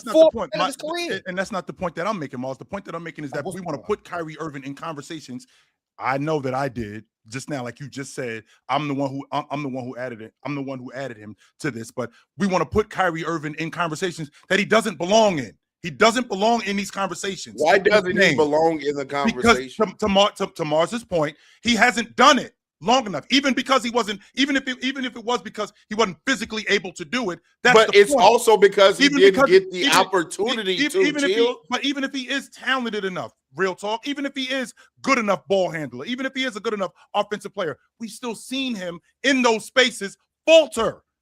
We've still seen that. And we've seen those other guys do it more physically and with their games. We've seen that. But we've also seen Kyrie succeed in high leverage situations as well, with less put on him, as opposed to Brunson, as opposed to Dame, as opposed to Russell Westbrook, as opposed to these other guys. How much more can be put? Are we just saying that simply because he wasn't the best player on the team? That's what Jalen Brunson is. Because Kyrie, can somebody let me know? Am I losing it? Last night we saw Jalen Brunson do what? Get a matchup and win in isolation. You're telling me we haven't seen Kyrie repeatedly get a matchup and win in isolation, but I'm supposed to act like that's different because he's not the best player on the team when he does it? But that's all. Is that all he did though? Is it all he did was just win a matchup? They ended up winning. 7 minutes ago, you just argued Melo is better than Brunson because Melo wouldn't do this, and then now 8 minutes later, you're arguing that Brunson's doing more than mismatch hunting. No, wrong. Okay, first of all, I love how Mars tries to turn words around. So again, I didn't turn anything. I repeated what happened. Right. Real talk just said. You're such a word turner. Jalen Brunson got a mismatch. Right. Jalen Brunson got a mismatch. I did not say Melo wouldn't do that. What I said was Ron Artest wouldn't allow Melo. You said Melo wouldn't get the mismatches. That's what you said. No, I said that Ron Artest wouldn't allow Melo. He wouldn't allow a weaker defender. You said Melo would have the best defenders on him. Yes, right. I heard you. Absolutely. That's what I think. Now, Jalen Brunson in this particular situation, he's getting a better defender. Now, we're talking about defenders like James Harden. Is that the same thing when we're talking about defenders? Is it the same thing? I don't know. Is it the same thing as Kyrie Irving cooking Klay Thompson? You tell me. But am I supposed to? Is what Jalen Brunson did last night? Is what Jalen Brunson did last night supposed to be more impressive to me because he was the number one while doing it, cooking James Harden, while Kyrie Irving is cooking one of the best defenders on the planet one-on-one. Sure. But that's supposed to be less impressive because he was the number 2 on the scene all the time doing it. No, it's not supposed to be less. It's not supposed to be more impressive. But what is supposed to be more impressive is the fact that I did it more than last night. I did it more than 40 a game against the Philadelphia 76ers. I did it more than I did against Cleveland in 2023. I did it more than I did in 2022 against the Dallas Mavericks. I did it more than any of these other guys that you're talking about. It's not just last night. These are plenty of times that I've gone over this and I've done this. Plenty of times. I'm not just using last night as a barometer. He got busy last night, so he's better than Kyrie Irving just because he did what he did last night. No, because Kyrie Irving has, to your point, real talk, seeked out. He has seeked out a mismatch and taken advantage of it. Jalen Brunson, 100% throughout the course of the offense, has seeked out a mismatch and taken advantage of it. But I've seen him do it much more on a bigger stage, and it meant more on a bigger stage. That's all. It meant more. What Yes, means more than a as the 3-1 guy. comeback against a 73-19? Well, you can't talk to me about a 3-1 comeback because you've made it clear to me that I asked you. I didn't yourself say in the based on hole. my logic. I asked you. Digging I asked yourself you, in the hole does it. I asked you as based on your ideology, not mine. What means more than a 3-1 comeback against 73-19? Being a man and being the man and taking your team as far as you can possibly take them. That's what That means more to you. That's what that means more to you. You genuinely believe that? I just want to make sure that we're. If I'll concede, Mars, yours. You got it. I do think it was one last thing. Ron. It's like players like a Kyrie Irving. Yes, I will. Players like a Kyrie Irving or a Tracy McGrady is another one of these, like a great example of this. We say all the time up here, we preach, hey, don't just go off the basketball reference pages. No, don't just go off statistics. You know what I'm saying? Like, you have to watch these players play. You have to watch the games. And the reason why Kyrie Irving always finds himself in these kind of upper echelon point guard conversations, although his career didn't, manifest in a number one option for a long stretch of games. You know what I'm saying? We watched him play. That's the conclusion. That's why it doesn't matter that Kyrie only has one All-NBA team or whatnot, and he didn't get to be a number one on a playoff team for this stretch of years and whatnot. The reason why Kyrie Irving is talked about highly, Chill, is because everybody watched him play, and no matter what accolade he's lacking, we see the basketball talent. We've seen it live in action. That's why watching these games is important. The reason why Tracy McGrady is always hoisted in the conversations that some people don't think he belongs in is because we watched Tracy McGrady. We watched the talent that he is. And maybe that's the problem, though, real talk, because a lot of this stuff, even though we have seen it and we know how good Tracy McGrady is. I've seen Tracy McGrady go band for band with Kobe Bryant. You've seen Kyrie Irving go band for band with Steph Curry. But it doesn't matter to see it more, right? I can appreciate how good you are in terms of being a basketball player. So a lot of this stuff is in theory. Like, I did this more than you did this. And I did this against talent like you did. I'm not going to argue that point that you didn't get busy against Russ. You didn't get busy against Dame. I'm not going to argue that you didn't cut Chris Paul ass. You did all of that stuff. I ain't going to argue that point. But what I'm saying is when it's more in theory than it actually is producing, that's where the divide is with me. And I feel like that's where the divide. I feel like a lot of times when we put Kyrie Irving in these conversations, a lot of it is what it looks like he can do as opposed to what he actually did. We have to find the middle. We have to find the middle ground, though. With that being said, though, because there is a place where you can see a guy is more skilled. Then you could even say besides skill might even be better at basketball with what you're watching. But we have to find the middle ground with skill set, talent, and production. There has to be some type of middle ground. That's the only thing that keeps Tracy McGrady out of GOAT conversations, in my opinion. Obviously, I can't speak for everybody, but it's like you got to produce. You got to produce. And Kyrie Irving has produced. I've seen Kyrie produce. I've also seen Kyrie not produce. But as far as skill set and talent go, Kyrie's in this conversation. Now, if we're talking about Kyrie, Jalen Brunson, and Damian Lillard, I think when you go with those, I think it was those last two seasons with Portland, I think Dame kind of got it. But, I think Kyrie, though, ultimately, I think Kyrie's a better player than Brunson, just player for player. But I think ultimately Brunson will be considered to have a better career than Kyrie, just because of all the factors that we've just mentioned. And a lot of it's out of Kyrie's control. And a lot of it's going to be because Brunson's taken the Knicks further than they've gone in, since the 70s and whatnot. So I think that's ultimately where it's going to land. But they're two different conversations, Ox, I think. Yeah, I think so, too. And to Mars's point, too, I mean, if Kyrie would have, had his head together and would have been playing basketball instead of going to birthday parties, you know what I'm saying? Who knows? And once again, I tried to leave Kyrie. Yeah, he tried to leave. We're going to leave you out of this, Ron. How about that? How about that? How about we leave you out of this, Ron? Let's do that instead. Instead of leaving Kyrie out of this, we're going to leave you out of this, Ron, because you ain't got nothing to do with this. How about that for 4 point? Now, as far as... Well, Damien, you're up top left. What's up? Now, as far as... another player like that too, Jill? From your Pistol Pete is another one that is always talked about very highly. But then if you go look, it's like, oh, I'm not a fan. leading mid Jazz teams, not really doing anything, like.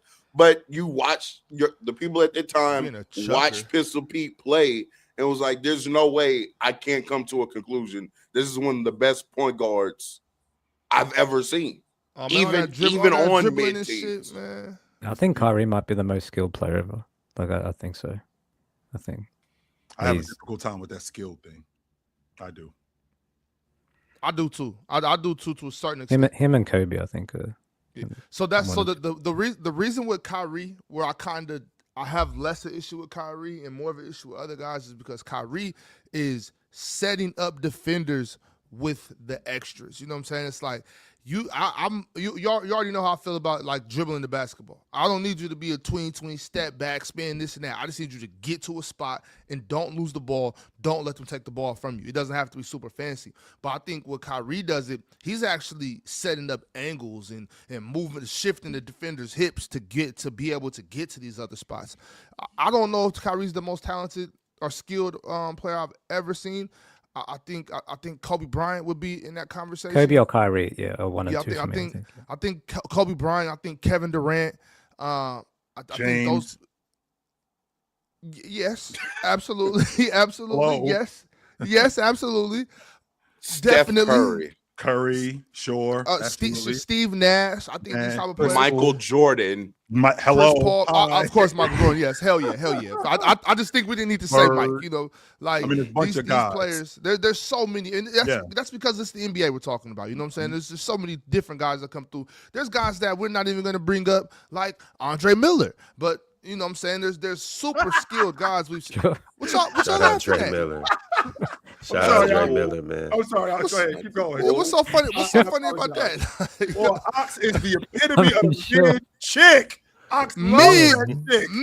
Boy. Hold on. See what I'm talking about? My bad, Dre. I shouldn't even brought up Dre Miller because now we getting disrespected. No makeup. The deepest bag Andre Miller had. No, I do hate makeup. Chill. I do hate. I love her too, though, Ox. I really do hate makeup. I think makeup is a despicable thing. But nah, I'm just saying though, like I'm saying like Andre Miller's skill set was elite. You know what I'm saying? Like that's what I'm saying.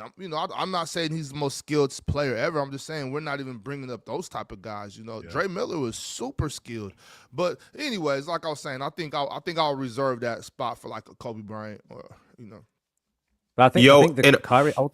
Sorry, I was just gonna say like Kyrie's the ultimate nod to like Kyrie's legacy will be like how other people talk about him, to Real Talk's point. Like when you hear players talk about Kyrie, what they've seen, some of these Team USA scrimmages, even some of the scrimmages like in Cleveland when he was clearly the best player and LeBron standing next to him at points, like that's the biggest nod to his legacy. He's got the peer recognition. And a lot of guys in the league value that more than accolades and championships and all these different things. So don't forget Kevin Garnett. He was super. Isn't legacy just how you're remembered? Yes. Yeah. So sounds like Kyrie's legacy is fine. I think it's fine. He's going to be remembered favorably. I think it's fine. Yeah, he's going to be fondly remembered. I think. Yeah. I don't know. I got to see how he bounce back this next season. I mean, I think it goes both ways. Oh yeah, you still believe in the man. The ACL injury. Yeah, he still believe in the man to do something. Shout out to Jason Kidd. Well, not so much after they fired Jason Kidd, just so they can bring in. Never mind. You don't even know who they're bringing in. Wait, I got a good idea. They're gonna bring in some 23-year-old from Europe that's a analytic merchant. You know what I mean? Like some, you know where the NBA is going. So. Like, but anyway, bringing Mark Jackson, you gonna be fried. I'm not saying I still believe in them. I kind of do believe in the Mavs. Actually, I think they still got a good roster over there. But I'm more so saying I think Kyrie still has something left in the tank. I don't think Kyrie's done yet. I think that's even more reason why he sat out the whole entire season this year. I think it was just to make sure he was all the way ready. I think Kyrie got a shit ton left in the tank, y'all. Don't be shocked. That's another guy I like to see go to Detroit. ACL. Kyrie in Detroit would be amazing. I would love Kyrie. 34, he got a good 3 seasons left. Hopefully. I mean, we'll see, but hopefully. But I'm running a poll right now. I asked you guys who's better at their best, Jalen Brunson took 39% of the votes, and Kyrie Irving took 61% of the votes. Shout out to Kyrie. It's good to talk about Kyrie in May. It's been a while. Well, not really. It's been a couple years, but shout out to Kyrie. Once again, I wanted to leave Kyrie out of this, and I wanted to talk about Dame.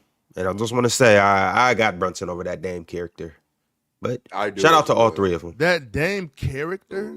Why? That's not a negative connotation. I'm just. I feel like Dame. That's what y'all need. Yeah, y'all need. I feel like. So what if I would have said that Brunson character? Would you have? I would have took it. Yeah, but you said offensive. character like a slur. That's how you Right, said it. It wasn't like you that. know how you said it. Like I heard the R at the end. It was like. Hard R in character. I actually was saying that in a positive light. You know, Kyrie's a character, or Dame's a character. Man, stop playing with Dame for a second, though, y'all. Just for a second, please stop playing with Dame. Watch Dame next year, man. Coming back. Just for 1 second, just for one brief minute, y'all better please stop playing with Dame Lillard. I'm gonna be 36. Dame don't got maybe regular season he got him, but when it come to this playoff shit. Yeah, Ron. Dame exactly not touching Brunson. Not exactly touching him. I think Dame of the three, I agree believe, with that, yeah. Dame of the three is going to be probably the best regular season player of the three because of his high 3-point volume, his pick and roll play. Like that can floor raise an offense to a certain extent that like the jump shot shooting from Jalen Brunson and Kyrie probably doesn't have in a regular season setting. However, I do think Dame's lack of scoring versatility has definitely hurt him come playoff time, and I think that's where all of the intermediate and mid-range stuff really gets highlighted and valued by Jalen Brunson and Kyrie Irving.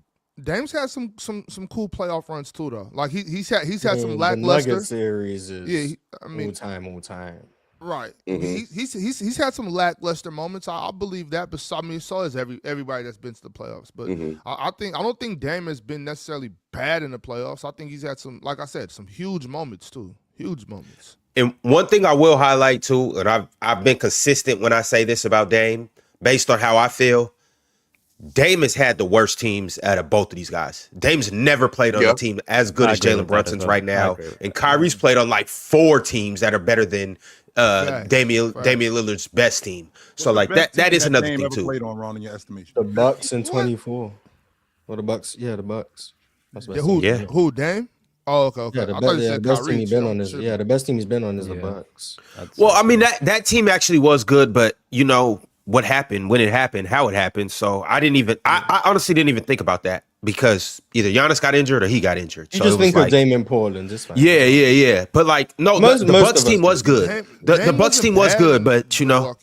But that's what I'm saying though. Y'all can't remember those 2 seasons in Portland before he went to the Bucks. The one, remember when he tore that abdominal muscle?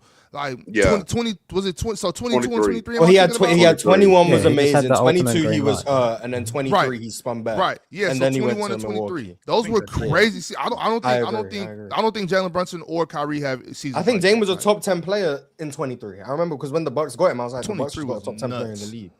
Dame, he averaged 32 or whatever that year. I know they missed the playoffs and whatnot, but Dame's a top 75 Dame player. was ridiculous. So was Kyrie. Kyrie was nasty all the time. Kyrie's always been dope. But to Ron's point, Kyrie's always had amazing amazing teams. And that's not a knock. That's not a knock because he's from 2015 onwards, yeah. Well, yeah, right. I'm talking, but still, since when James came back, you know what I'm saying? Since from there on, it was pretty much just super team after super team after super team with the Knicks, with the Nets, and he had a really good team in the Celtics too. But y'all know that didn't really. How does that 2019 team that he took to the Western Conference Championship? How does that match up against any team that still the worst team by far? Chill.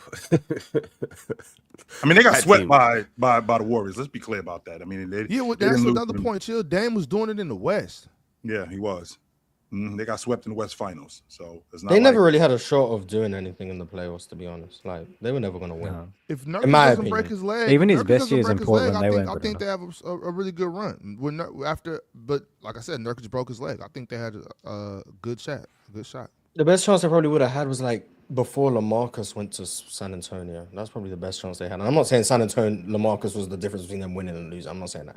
I'm just saying that's probably the best chance they had. That was before Golden State emerged. Yeah, and they were still It was far like away in the middle of like, and yeah, they still weren't close, but that's the best. That's the You best said chance. Dame Really got had. swept. Dame got swept by Rondo. It was Rondo, Drew Holiday, Anthony And Davis. Anthony Davis. What a series. That was crazy. That series did a lot of damage to Dame's PR, though. I remember. It did, yeah, it really did. I That think was that's Dame's what like Dame was like top 5 in MVP. He was awesome that year. And it Everyone did was, like, did wonders pushing for propaganda and Drew Holiday's PR as well.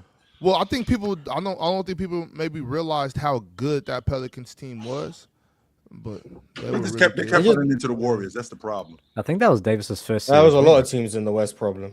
That was when Clippers, DeMarcus got there, but DeMarcus had just gotten hurt. The Clippers kept running into the Warriors. The Trailblazers kept running into the Warriors. Yeah. To see Yeah. DeMarcus Yo, and Jay. New Orleans in the playoffs. You're stepping into a pretty good conversation. Before we get into all the Knicks glaze and the fact that we up and all of that and we go into the championship, before we talk about our team, I want you just to take on a little start bench cut. You got Damian Lillard, Kyrie Irving, Jalen Brunson. You suck, by the way, Ron. So for the record, as a resident Knick, you suck as a resident Knick guy because this wasn't going on a month ago. You know what? But go ahead, my man. I'm sorry. I paid to be on this bandwagon. I'll probably forget start, that. I'll probably start Dame, bench JB, and cut Kyrie. Yep. Sounds about right to me. Yeah, Really? That's about right. Yeah. There's no order that I look at you sideways for having. Yeah, I think yeah, if you keep it's a Kyrie tough. out, I never Kyrie even really always- thought about it, to be honest. I don't know. Like if someone says start Kyrie, bench Dame, cut Brunson, I don't look at you sideways. If someone says start Brunson, cut Kyrie, bench Dame, I don't look at you sideways. There's no like you can explain it however way you want. If it's regular season you value, Dame is probably the right answer. If it's translation across both, it's probably Brunson, probably. If it's skill, just pure skill, it's probably Kyrie. Like whichever way you want to go. Like I don't really not much for me. All right, I'm running a poll. I'm asking you guys in the chat, who are you starting? Is it Dame? Is it Brunson? Or is it Kyrie? But in the meantime, I'm going to move on to the next super chat from Dusty Plax. Dusty Plax said, Chill says 13 Bron, a better defender than Wemby, a statement which majority of people disagree with, then gets angry when people ask why he thinks that. Like, bro, come on. Dusty, I'm just sick of having to explain myself with everything that I say because I have to explain myself every fucking time over and over again. That's why. And there's no like, bro, come on. Mars, how many times have you and I had a conversation about Donovan Mitchell and Anthony Edwards? It stopped recently. But it was getting kind of corny, right? Because like why we keep going over this? Like, this is how I feel about him. I've explained it to you numerous times. You're not asking me, okay, Chill, explain to me why you think Donovan Mitchell is better. I've explained it to you. Mars, explain to me why Anthony Edwards is better. Mars, he's already explained it to me more than once, more than twice, more than 3 times. I get it. So when I say that I think James is a better defender than Victor Wembanyama, when James in 2013 is a better defender than Victor Wembanyama, when I say that, I'm saying that because LeBron James in 2012, 2013, the defender that he became, how much smarter he was, the transition defender that he was, the one-on-one defender that he was, the switchable defender that he was, is just much better today, is much better than what Victor Wembanyama is going to be. Victor Wembanyama, I think, has a lot more holes in his game today as a defender than what James had in 2013. That's it. I ran the poll yesterday on Twitter. Wemby had 91% of the votes. Of course he did. I'm sure. I'm surprised he didn't have 95 or 98%. I mean, Bron fans are going Bron fan regardless. Who's the better shooter, Steph Curry or LeBron? Bron gonna get like 4%. I'm not doing that. All the DMs from Ohio. Someone gonna make an argument about something. Go ahead shots in the playoffs or something to say Bron a better shooter than Steph. They're gonna tell you he better. Does LeBron have an argument of being the best defensive player ever, Chill? Does he have the argument of being the best defensive player ever? No, I don't think so. Neither You does know, Wemby. Wemby right now No, has an argument. He doesn't know. He doesn't agree with that. He doesn't. I don't think Wemby in year 3 is in the conversation with Olajuwon, with Bill Russell. I don't think he's in that conversation yet. No, I don't. I do not. I don't think he's that good. No, I don't. So there you go. That's the disagreement. I mean, leading the best playoff defense ever right now when he's on the court. What is he averaging? About 4 blocks right now in the playoffs. Yep. And even more when you consider the rim returns that he is. People don't even try him at the basket. Sure. Even though Minnesota did in game 1, so they do try him at the basket. So that's just not 12 blocks. So that's a one game, and he had 12. But they blocks. do try him at the basket, though. Yes, they do. They tried him once. They tried him one time, and then they stopped taking shots at the rim. And then Hakeem Olajuwon, when he became the guy on that Houston Rockets team, they went from a middle pack defense to top 5 to top 3 to best defense in the league to best defense in the league to top 2 to top 3 to best defense in the league.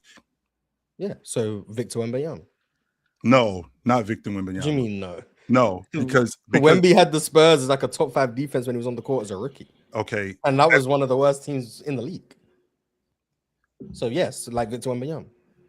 But not the same as Victor Wembanyama. But I get the logic of it being an argument for you guys because it's being seen in real time. But watching Hakeem Olajuwon in real time, going up against some of the best centers, shutting down defenses, chasing like you guys just like Real Talk just talked to me about manning the paint, like Hakeem Olajuwon chasing guards out of the paint as a big. I think that's something that doesn't get talked about nearly enough. As a transition defender, chasing guards away from the basket. They're not even going to the basket to lay the ball up in transition. They're running out of the paint. So, I mean, that stuff like that was going on with Hakeem Olajuwon. Bill Russell, to your point, Real Talk, when you're talking about the best defense, when you're talking about the best defense in the NBA, we're talking about a guy who was the anchor for the best defense in the NBA, and we're winning the NBA championship, and we're doing it more than once, more than twice, more than 3 times. I am our anchor. I am our best rebounder. I am our best rim protector.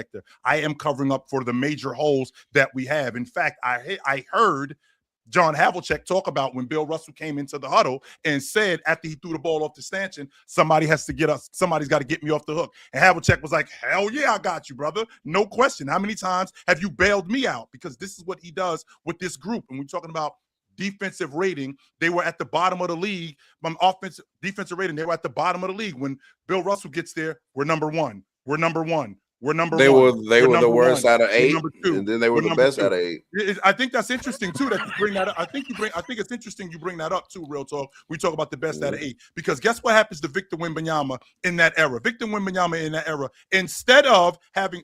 Let me finish. They talk about him like he's. I want to let him hear where he's going. Let's hear where he's going. Let me finish. Victor Wembanyama in that era, very much like Chamberlain. Guess who he's got to see? So instead of having to see Donovan Clingan, instead of having to see Mark Williams, who ended up getting hurt, I got to get right to Bill Russell. I got to get right to Chamberlain, and I got to deal with these guys right from the beginning before I can even get to the NBA championship. That's it, and I got to continue to do that. So when we're talking about being the best ever, when you start anchoring defenses like Bill Russell was doing to win the NBA championship, and you are, I'm not going to say solely responsible, but you are the main cog in what we're doing, and we're winning NBA championships more than once, more than twice, more than 3 times, more than 4 times, and you are responsible for that. I don't think you in that conversation yet with this guy. You're just not. Chill. If Wemby was playing at an era where practically the entirety of the league can't shoot jumpers and everything has to be up and near the rim, we wouldn't even know who Bill Russell is right now, respectfully. But beside that point, I do think his weakest point defensively doesn't get tested enough in this era. So, I think his post defense is probably the worst of his abilities. Like, Jokic do be frying him, pretty consistently. We saw Joel Embiid. That was his rookie season, but of the harder bigs to guard, he hasn't fared well. So I will give you that. But outside of post defense, Jill, we haven't seen anything like this, Jill. I mean, we can dance around it all we want to.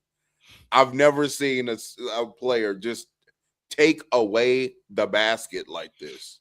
You get no baskets at the rim when Wemby's on the court. You just Chamberlain did don't. it. In the playoffs too. That's Chamberlain crazy. did it. All right, similar things. it's Chris Jones sent through $9.99 and said, this story couldn't be written any better. After blowing a 20-point lead last year in the Eastern Conference Finals, last year we come back by 20. I think he meant to say last night we come back by 20 to win this one. It's feeling like a destiny run. Shout out Captain Brunson. Go New York, go. Jay, thoughts? Talk to him, Jay. Takes. You know what? I feel like the Knicks did a lot of Mic talking drop. last night. I'm gonna let y'all do some of the talking. Chill. What the hell happened to D Mitch last night? From that run, when they was on a run, my man took 2 shots in overtime and in the fourth quarter. Where was your boy?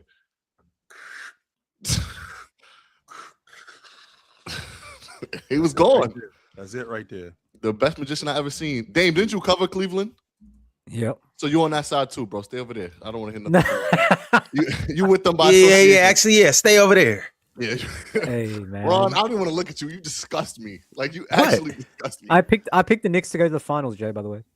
Oh, shout out Dame. Dame knows ball. I got you. Oh, Yeah. also, Jay, what's your Cash App? Send me a Cash App. I'll send that money to you right now. Let's be on the subject of cash. I'm sorry. Who's playing in the Eastern Conference Championship? What? Since we on that subject, real talk. Since we on that subject, who's in the Eastern Conference Championship?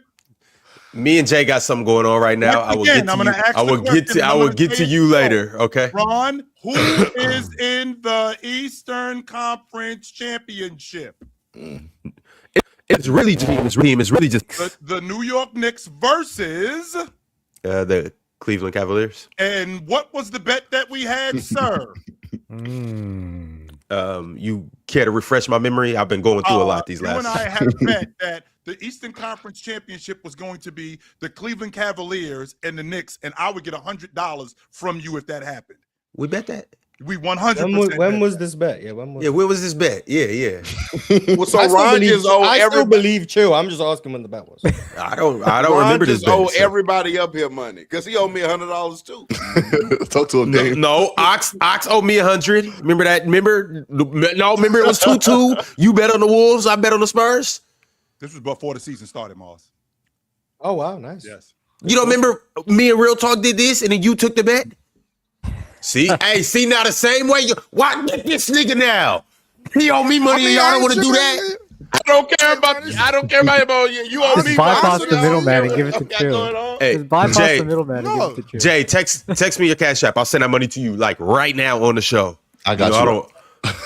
I got you, my brother. I gotta take care of my people. Nah, but all jokes aside, the Knicks was fantastic last night. The comeback was awesome. I really think an undervalued part of that comeback was Mikal Bridges on both sides of the ball. And we've been looking over Mikal Bridges all playoffs, and he's been balling the fuck out. So shout out Mikal, man. That was my star for last night. JB obviously led the comeback 100%, but Mikal Bridges knocked down 2 clutch shots, got that steal at the end of the game. That was awesome. Really, really, really awesome to see from Mikal Bridges. So shout out to my guy. Josh Hart. Absolutely.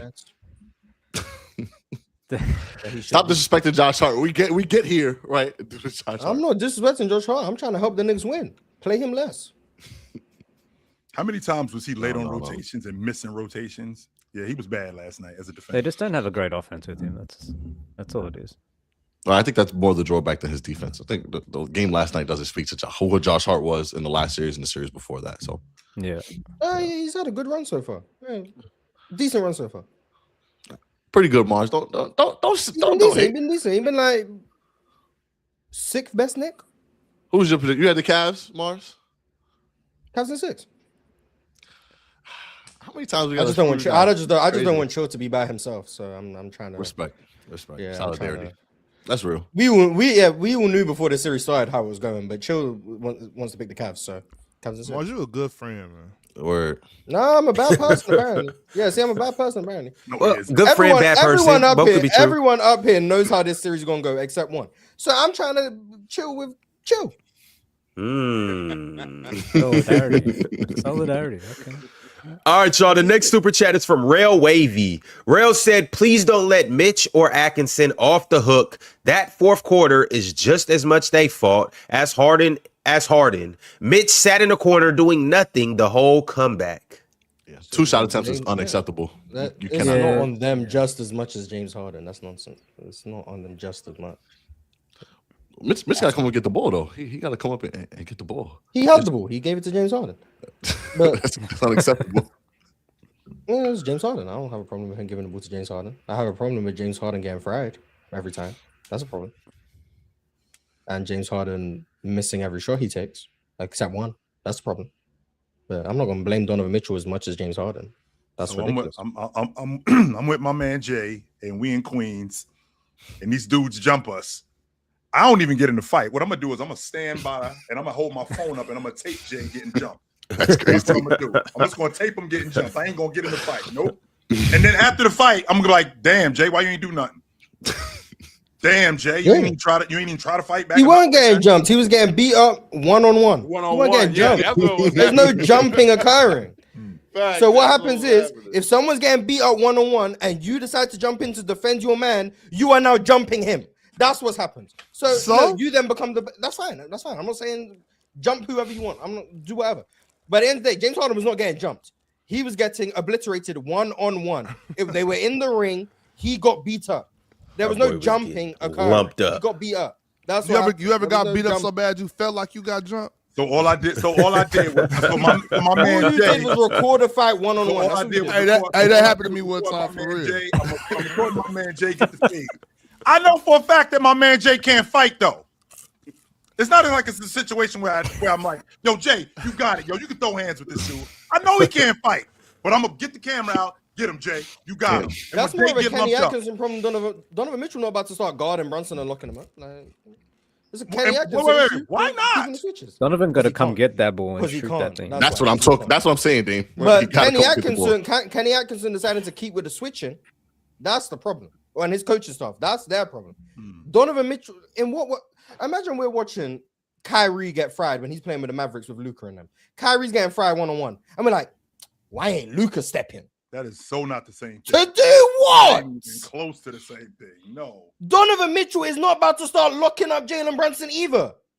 If anything, we should be like, why is Dean Wade conceding the switches? That's the question. And we don't have No, to talk. why is Donovan Mitchell not Well, helping? first of all, why are we talking about him locking him up? We can use our offense as defense and put Jalen Brunson on his heels and go after Tell him. James Harden How tried about to that attack for an idea? Jalen Brunson. He missed every time, except once. They tried to do that. They put Jalen Brunson in the action.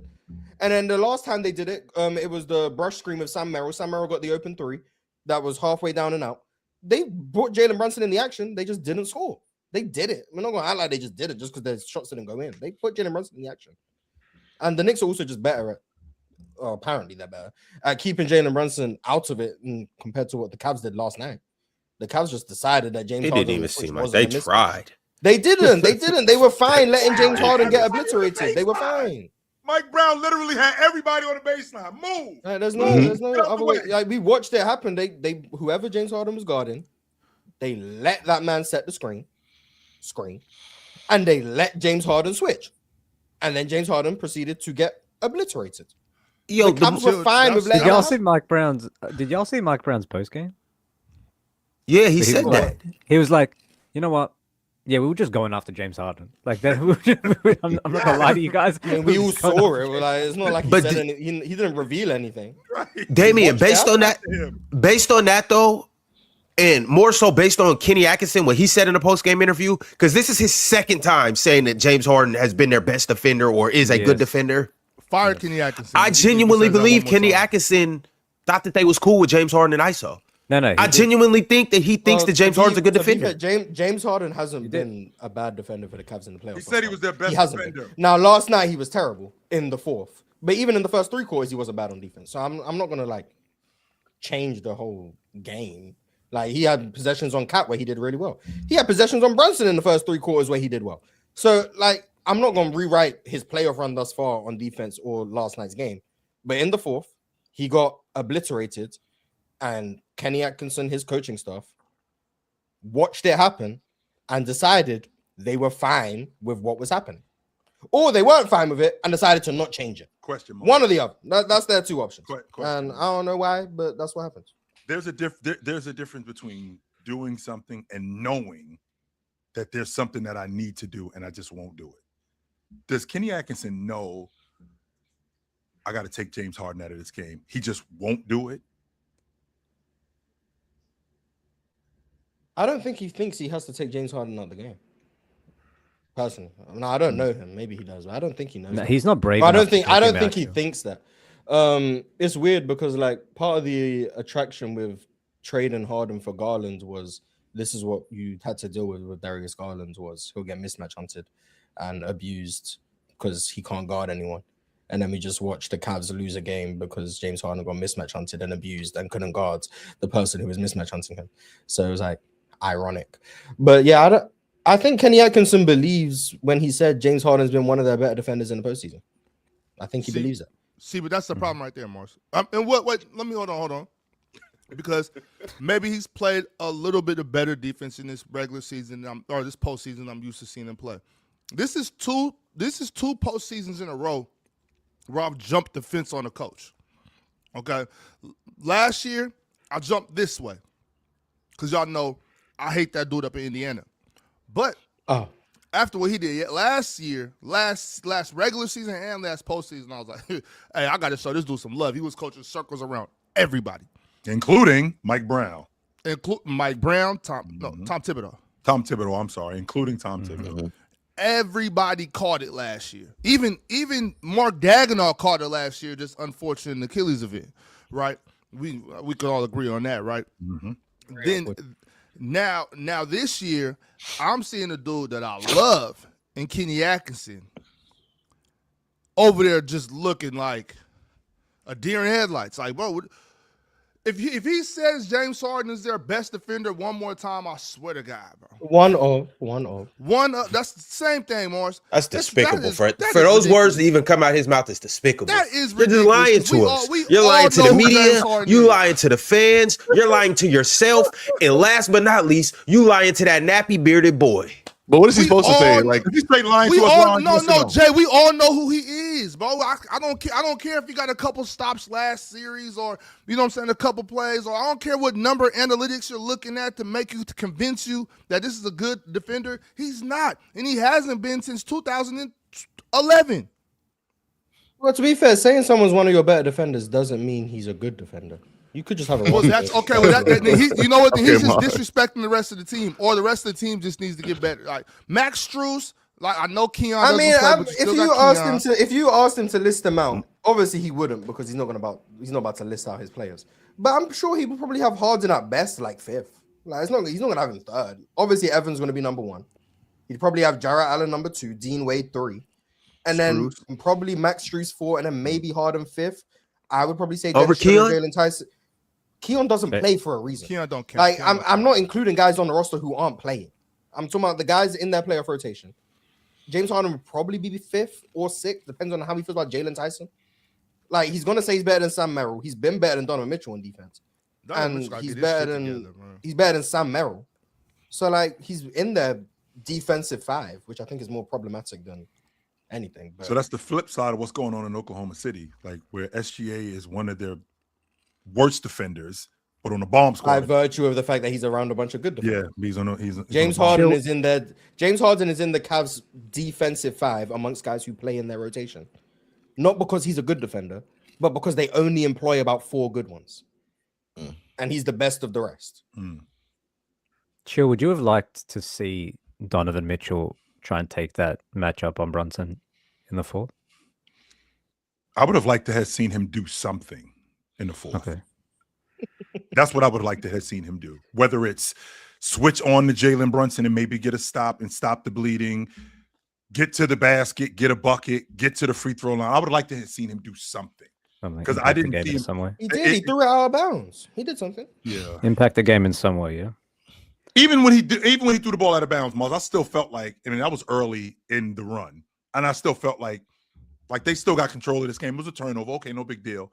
But it just Then he shot a step back three and missed. He shot that missed, and it just seemed like it was going this way. It was. I would have, Damian. I absolutely. That apparently seems to happen 16% of the time when Donovan Mitchell's on the court. Shout out to 100%. 4 to 25. I mean, yeah, was I'm with Chill. I would have liked him to try and affect the game in some sort of I way. see what you're doing, by the way. Jo No, said that Mitchell real couldn't guard talk. Jamal This Murray. game is. I literally said 5 minutes ago. I'm not blaming I Donovan know, Mitchell more I than James know Harden. what you said, but I also hear what you're saying right now. I don't think this is Donovan Mitchell's fault. Why not, Moss? But I'm also on the side of I don't expect nothing from him anyway, so it doesn't mean anything to me.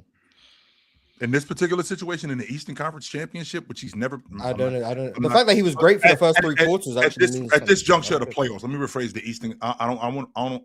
Let me refrain from talking about the Eastern Conference Championship more than this deep in the playoffs for your best player. Like, do you still feel? Would you feel the same way about Wemby? Like, you don't expect Wemby to do anything? No, because I think Wemby's a different caliber of player. I expect things from Wemby. I expect greatness on a night-to-night basis. I expect impact. I expect that. Donovan Mitchell, the fact that he was great for 3 quarters is good enough for me. That's more than I expected. So shout out to him. Would you The fact expect? that he was So great what in that he's game saying is 7. he against doesn't Detroit. even respect Donovan Mitchell enough to have. That's what it sounds like. expectation for Yeah, him. that's Yeah, what I he's don't saying. hold him to. I don't hold him Which to certain is, standards that other people do. Sure. So when he doesn't meet you guys' standards, I'm not like, Donovan Mitchell, you let me down. It's like, You don't think he's that good anyway? Sure, I get it. Yeah, You I'm don't not about think to. he's that good anyway. Yeah, it's just, shout out to him though. Like great first 3 quarters, amazing, really good. That's back-to-back good games. So shout out to him. Good work. I thought that I honestly thought that they had control of this game, Jay. I'm not one of these people that's just writing them off. I thought they had control of this game. If they could continue to do the stuff that let's not forget, they went up 20. They were up 22 in the fourth quarter. It's not like that, and it's not like they were up 22 because the Knicks just stunk. Like they had a lot to do with the Knicks being bad. They had a lot to do with getting Cat in the action, keeping them in the action. They had a lot to do. They had a lot to do with the scheme that they had with Mitchell being on the floor and putting him on the free throw line, and Evan Mobley being smart enough to know that at the end of the quarter, you can't hack a Shaq. So when they get him in the action, I'm going to foul him to get him on the free throw line. Like that's smart basketball, right? So the sky isn't to Real Talk's point, to counter Real Talk's point. I think that they did some things to get themselves in position to win. It's just a matter of them holding on. I can't run this 100-meter race. I can't run 85 meters, and in the last 15 meters, I can't run. And that's what happened. I think the Cavs did do some good things. Again, I do think that their front court, quite frankly, just flat out outplayed the Knicks front court, which is something I wasn't anticipating. And they definitely did that. But again, this is why like losing this one in particular hurts even more, in my opinion, because you were the better team for 41 minutes of that basketball game. And then 7 minutes, you let go of the rope, and then you allowed the Knicks to steal one. It was kind of similar to me where like San Antonio didn't have as much of a lead against OKC in game 1. But I did feel like San Antonio was like the team in control for a lot of that game. And I was thinking even then, I was like, if OKC manages to like pull this one out late in game 1, that'll be huge for OKC because they really supposed to lose this game. They were the worst team. Like the Knicks were the worst team for a large portion of that game. Jay, do you think it's over, Jay? Do I think it's over? Mm-hmm. Yeah, do you think that the Cavs can? Yeah, it was over before the series started.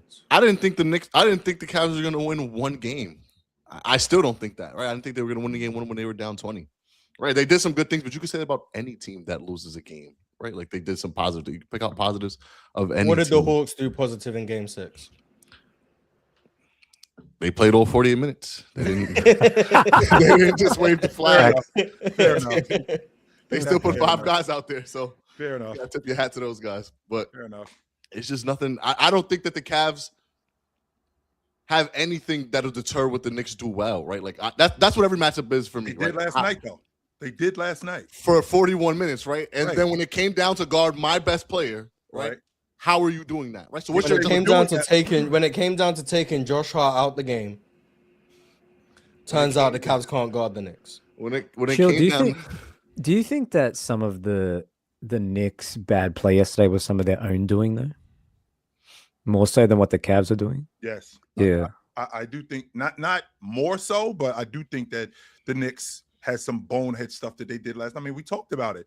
Cat literally holding Jared Allen in the paint when he can get a rebound. And that's foul number 5. Like, he's doing stuff like that.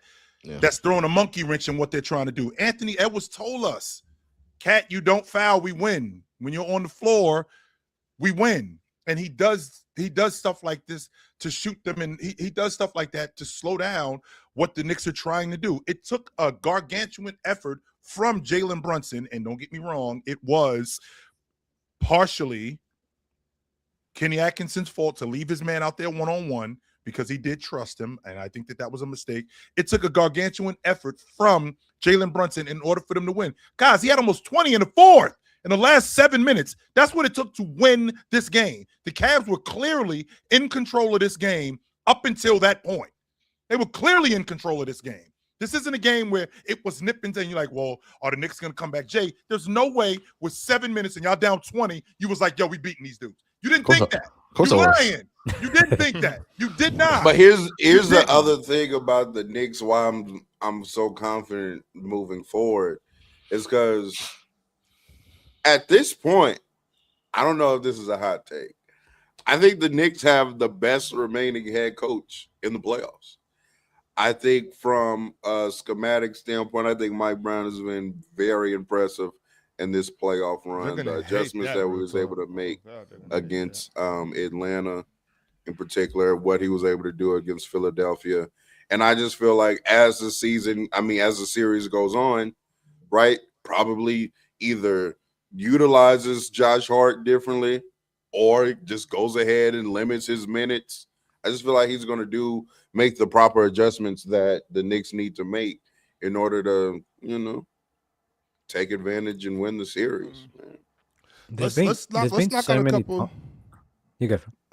You sure you can? No, go ahead, get that off. After you get done, I'm gonna just knock out a couple of super chats. Go ahead, Damian. Oh yeah, I was just gonna say, Jay, there's been so many times this year where the Knicks have looked bad through 3 quarters and come back and won the game. It's been a bit of their identity actually this year. It's just who they are. I think that they always feel like they're in it in some way, shape, or form. So, like, even if the Cavs get up in this series, I don't know if they ever feel like they're out of it. So, and when you come back from 22, Chill, that belief stays with you a whole series. Well, there's a level of confidence that you have that, that's right. We can figure it out. Yeah, there's a level of confidence that you have. We can get back. We ain't never out the game. We still in it. Especially coming back after like extended rest, where teams are usually not as great as they were. Like the Knicks had 6 days of rest, 7 days of rest. 7. They had a while. Yeah, they had a while. They had 7 days of rest. You expect to come back a little, not the same as when you just blew out a team by 32 games in a row, right? So, to still win that game is a huge momentum push for them too. Yeah. Luco, Kenny not calling a single timeout is fireable. James Harden was a 0 on offense and a negative on defense. One of the most embarrassing things I've ever seen as a Cavs fan in my life. So Luco, again, so let's fire Kenny right now. Mm-hmm. Who's going to coach the team? Let's fire him right now. Let's get rid of him. I mean, it's whoever's backing him up on the bench. Okay, so what's the black dude? I don't know his name. I'm sorry. I don't know the names. So we're gonna give him the job, and when he does something bad, we're gonna fire him too. If it's a fireable offense, maybe, yeah. I suppose. I don't know if Kenny Atkinson keeps his job after this season. I think the Cavs might be in line for some wholesale changes if they get swept. If they get swept. Chill. If this was a I game that they even 7, got here is impressive. if this was a game 7 right here, Chill, and that happens, I damn near think you have to fire Kenny Atkinson. Like I'm now game 1, we still got some action, but I'm serious though. Like if we're up 22 points in the fourth quarter, game 7 of the Eastern Conference Finals, and you just stand there twiddling your thumbs, playing pocket pool or whatever you was doing, you gotta go, Chill. Like I'm sorry, bro. Like you gotta go. It's the biggest lead that the Knicks have come back from ever since 1970. Some coaches out there.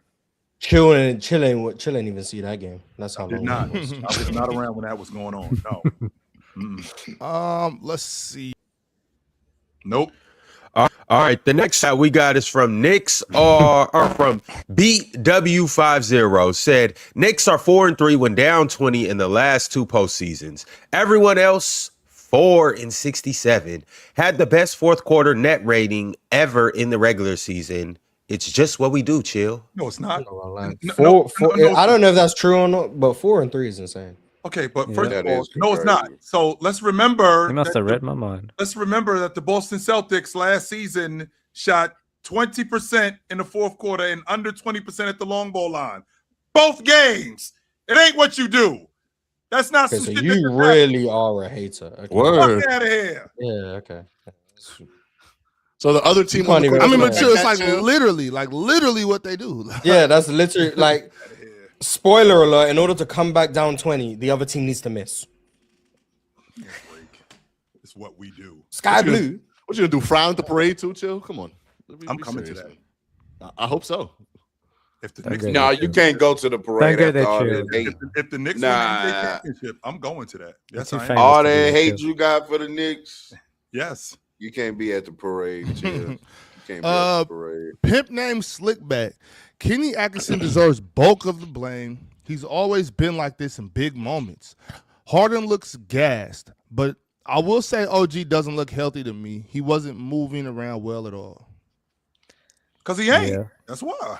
Yeah, he does not fully help. I don't think they needed OG for this series. I was gonna play them until they needed to, but Shit, it's not too late, Mars. They're up 1 now. Like they only got to win 3 more. I sit OG ass down. They could do it without OG. Get him ready for San Antonio or OKC. He didn't look healthy at all, man. that's why Not at all. I don't He's know. I hamstrings don't He ain't looked know if limited. it's. He looked very limited.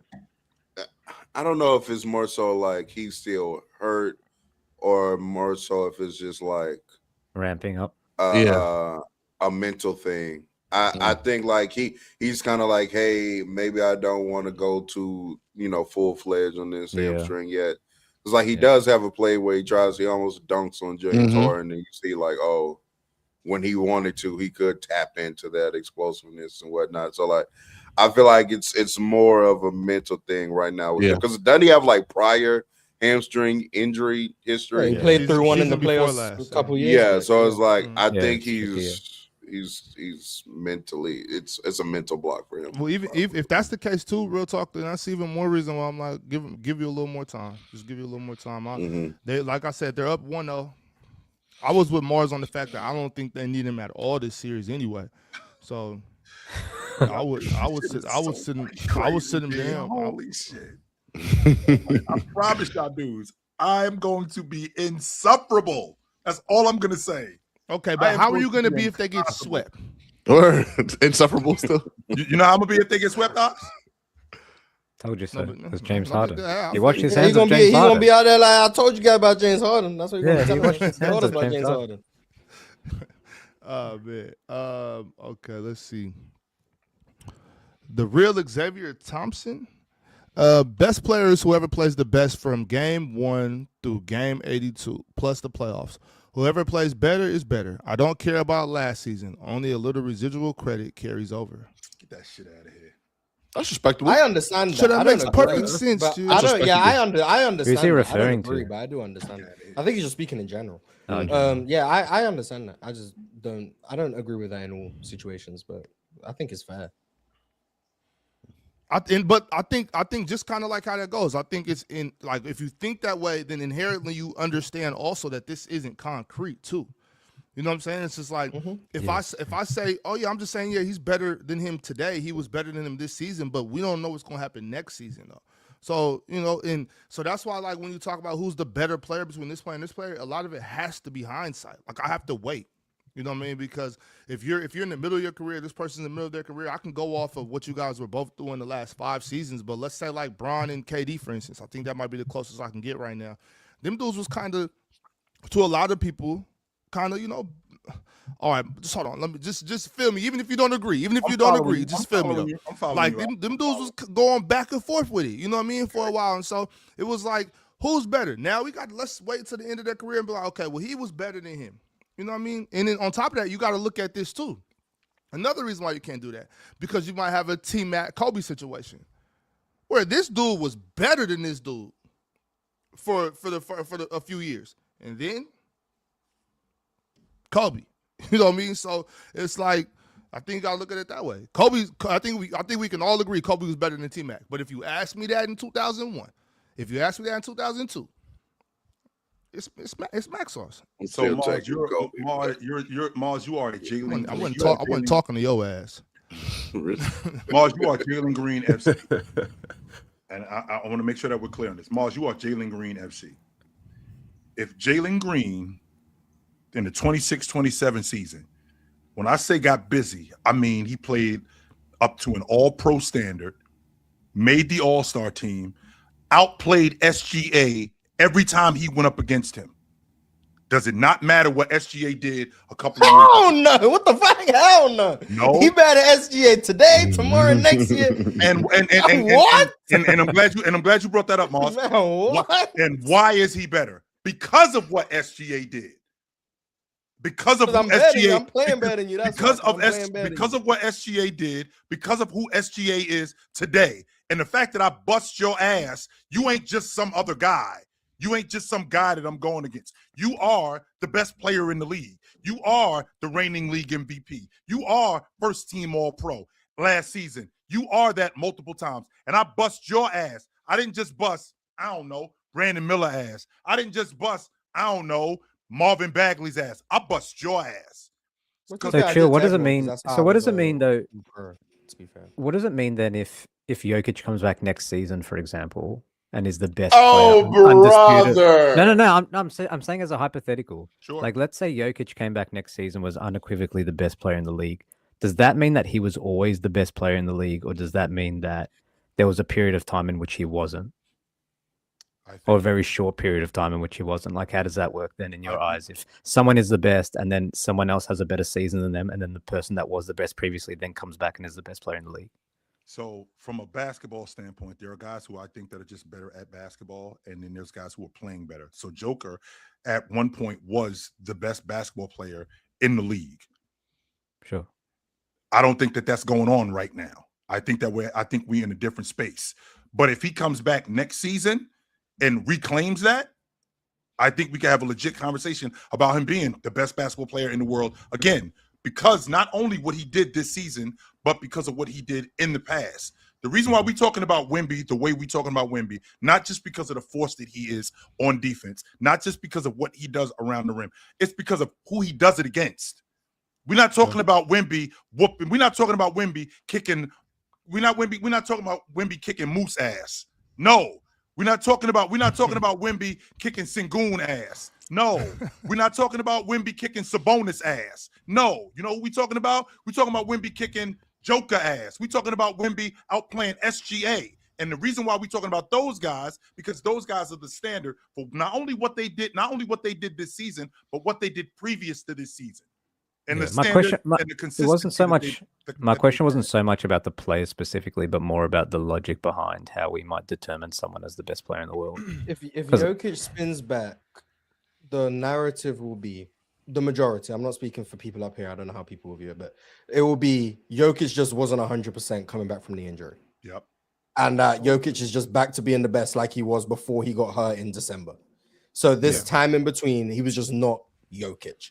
That's how it'll be rewritten. Well, that's how it'll be Mars, reframed. Because you said something earlier about Kyrie and when he was hurt and stuff, right? My thing about that is like what the logic you just gave right there about what they would say about Jokic. I think that's perfectly fair because we're talking about sports. You know what I'm saying? We're talking about sports where health matters. So if you're hurt for 3 months out of a season and you're just no longer the best, it doesn't matter why. You know what I'm saying? Yeah, you were hurt, so it wasn't you. There's only one crown. And that thing recently been passed around like chicks on tour. You know what I'm saying? But thank you. You know what I'm saying? No, but that's just what it is, though. Mars's point was like that's not contingent on someone actually being better than you. Yeah, my point isn't that Jokic lost the crown. My point is that in the minds of the masses, if Jokic does come back and have, crazy PRA, 75% true, whatever, all that stuff, it won't be Jokic lost his crown as being the best. It was Jokic was hurt, but he was still better than everyone when healthy. He just had a down season. Yeah. He just had a down Yeah. season. Like Right, and that's That's how exactly it'll be right, reframed. It's not going to be those people who are going to be back pushing the Jokic propaganda are never going to be like Shea was better than Jokic. You'll be like Shea gets it by default. Like that's what it'll be. It'll be like, oh, by default. See, but that's the word right there. Default, like it's not default. It's in mind you, I'm not saying I'm arguing with you. I'm more so like, so what? Even for those people that can't be logical due to fandom, which is, it's pretty regular. There's a lot of people like that. But in reality, in the real world, it doesn't matter why you can't pay your light bill. Like the motherfuckers is getting shut off. You know what I'm saying? It doesn't matter. So it doesn't matter why Jokic wasn't the best in the world for 6 months. He just wasn't. You know what I mean? Because this is sports. You have to be healthy to be able to compete at a high level. And if you're not, then that's a you problem, and it's just what it is. Now, get healthy, come get this shit back. That's all there is to it. And I think as logical people, we can agree on that. I think that's all there is to it. Like if you when it's time for you to ball, get back out here, get your knees right, ankles right, hammies, whatever it is, and come get your crown back. I think that's all there is to it. But for right now, it's ours. Or it's For the his, past or few, whoever's it is. For the past few seasons, my biggest gripe has always been, hey, I think there are a number of players in this tier that on a year-to-year basis can outperform the other to have a best in the world title for that particular season. Everybody, I think what has happened is everybody has gotten so used to them it being a clear-cut best player in the league like a LeBron James to where now you think that title is supposed to be like definitive. It hasn't been. That title to me has gone from Giannis to Jokic. I think Luka had one year as it is 24. Joel Embiid had a say to it in like 23 or 24. And then I think it's a great obviously point. Nikola Jokic as well. So it's like I think you now just never subscribe to he's the best player since peak Bron, and this is the stranglehold he has on the league. Yeah, I just like I think people have they wanted Jokic to be that. And I was like, no, Jokic isn't that because I've seen it before. I'm old enough to see it before. And now what we're witnessing in the league now with a Victor Wembanyama, yeah, that's a player that can have a stranglehold on that title for some years to come. That's what that player looks like. Not Nikola Jokic, respectfully. Not Giannis Antetokounmpo, respectfully. These are great players. These are all-time great players. But they weren't clearing each other. That shit was pissing me off. Giannis Jokic clears Giannis. It's like, no. Giannis had it. Yeah, Giannis had it for Giannis might still be in and around that conversation when he's healthy, but we have to wait and see. Definitely. It's funny how people do forget. Like Giannis, like good at basketball, by the way. Giannis was the dude for about 2-3 good seasons, and Wemby. I think Wemby's next up, but shout out to Cooper Flag. Wemby is. That's actually a good point. It's a good point, real talk. Hey, as of yesterday, it is officially Wemby's league. Hey. Hey, chill. It was fun while y'all had it. What do y'all think? It was fun while you niggas had it. What do y'all think SJ is going to do tonight? Cool 27. Cool 27. I think he's going to have a good game. I'm telling you, man, y'all better stop playing with that boy. Like this might be one of those laser beams from mid-range type games where he just doesn't want to miss. Every game one he's been poor, so he'll bounce back. Who y'all got winning tonight? Let's start with Ron and go through that top row. Ron, this is a very simple question. Okay. 2-0. There you go. 2-0. I got SGA. Jay, what's up? I got OKC. Chill, who you got? Oklahoma City. Damian, who you got? OKC. Mars, who you got? Is De'Aaron playing? Do we know? It's a game time decision. If De'Aaron plays, it's definitely then my decision is a game time decision. Okay. I got the Spurs going up 2-0. Yeah, I got the Spurs going up 2-0. For me, I have the Spurs winning this series, and I think for them to win the series, I think they need to take like a commanding lead and have OKC on their heels a little bit, and I think they can do that and will do that, especially if De'Aaron Fox plays tonight. I don't You know. got him in 5 real talk or 4 or what? The 6. Oh, so I had him in OKC's 7 gonna at stay- first. I had Spurs in 7 at first, but then Ox did make this point, and I was like, actually, I probably believe that. I don't think the Spurs win a game 7 in OKC. If the Spurs win the series, it has to be it's probably in 6 games. I don't see them winning the game 7. I see that, but chill. Said the same thing about real talk, Detroit. You do know that they're worse with Cleveland. De'Aaron Fox. You saw what? Exactly. Like, That bum. If Foxy plays, then OKC definitely wins. What is that bum doing? They're clearly better. They're clearly better without De'Aaron Fox. Facts. All right, y'all. Everybody needs a point guard turning the ball over 11 times. That's how you win basketball games. Facts. I mean, they literally won Hey, the game. Shut so, up. you know. Hey man, a triple double's a triple double. You can wear that hat and be the biggest hater all you want, but a triple double's a triple double. Y'all, we gotta move on. No, I gotta get man. What are you eating? The last 15 minutes. Can we see the bag? I just want to know what it is. Because god damn. I'm in here with this food. I'm hungry, Ox. You ain't It was don't in the want hungry. Tupperware. Yo, You ain't even shit, say I'm- nothing about somebody else wanting something to eat. Ox be eating good on the live streams, by the way.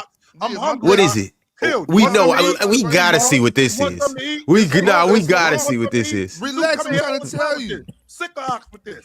Well, it's gone. It's gone. It was in the Tupperware, but I'm home by myself today, so I'm eating popcorn for No breakfast. kids. Usually I'll be- No kids. Balance Great to be an diet. adult. usually Great to be an usually adult. she- You can do know, whatever 'cause, you want. Eat she whatever you she want. works from home too, so usually she'll hook me up. But There's a lot of shit going on around. Most of the time, there's a lot Shit, they're going the on. supervisor. because my daughter had a field trip to the zoo, so she's chaperoning. Hey, be careful of that popcorn, Ox. Yeah. Oh man, remember that day? I almost went out on TikTok. I tell my lady, make sure if you leaving me home by myself, hey, listen, make sure that you call somebody because the probability of this place going up in flames increases by 35% when you leave me home by myself. Yeah, I usually better get call some good somebody. breakfast right around 10 a.m. I this usually bitch get on something fire good. fucking with me. But Okay. today is boom chicken pop for breakfast today. Shout out, Boom Yo, you Chicka still using Pop. the DoorDash stuff? I'm telling you, I like this bitch on fire fucking with me. You better call somebody. You better get somebody over here. Yeah, All right, what's going on? y'all. At the Buzzer Sports, my man John D sent through $20 and simply just said dub show. Shout out to John Diddy, man. Appreciate you for sending that through, dog. Got to Yeah, get you on the shout out to panel John sometime D. soon, too. Really Because looking forward to Mars that, is spreading rumors about you, to me at least. I needed to know that you were alive and well. So I'm glad to see that you're alive and well. I told John y'all, Mars sucks. I keep trying to tell you, Mars is fucking awful. It's terrible. John D, we got to get you on the panel sometime during this playoff run. If you're listening right now, tap in. I'm going to reach out to you, though. At least for the draft, though, because I need some insight from you. Yeah, definitely. Mars, like you do got that draft insight that I do not have. So, All right, Ponzu Hat said Jalen Brunson had 5 fouls and the offense dead ass turned into Evan Mobley. Save us from the long ball line. You should have saved him. Evan Mobley's been good, man. I like what I see from Evan Mobley. Except we got thrown out the way on defense when OG had that jewel drive and just like tossed him. I think they could get to that more often than not, if you're asking me. Like just really get physical with Evan Mobley and clear him from being a rim deterrent. That's just me. Macho Man 1243 said, Ron, take that jersey off. You are not accepted. Chill still hating. Sad to see. Knicks in 4. I'm not hating on the Knicks. It's just you fans. Y'all suck. It's not the Knicks. It's just the fans. You guys suck. That's why. It's What do you not say, the fuck? Knicks got a damn good team, and the Knicks are doing something incredible. It has nothing to do with the Knicks. It's just you Knicks fans. You guys suck. Damn, chill. I like you, chill. That's Yeah, damn, chill. You ain't got to do us like that. They're going to have no I do- city left, man. I got a question to y'all though, because I'm seeing this in the chat, and I heard this I think yesterday.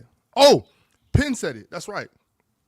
Is that like the real way of thinking for OKC, that they need De'Aaron Fox to play so that they have somebody to pick on? Sure. I mean, I'm sure it doesn't. No. Who was the first nigga up here to tell you about Carter Bryant? You? Who's the first nigga?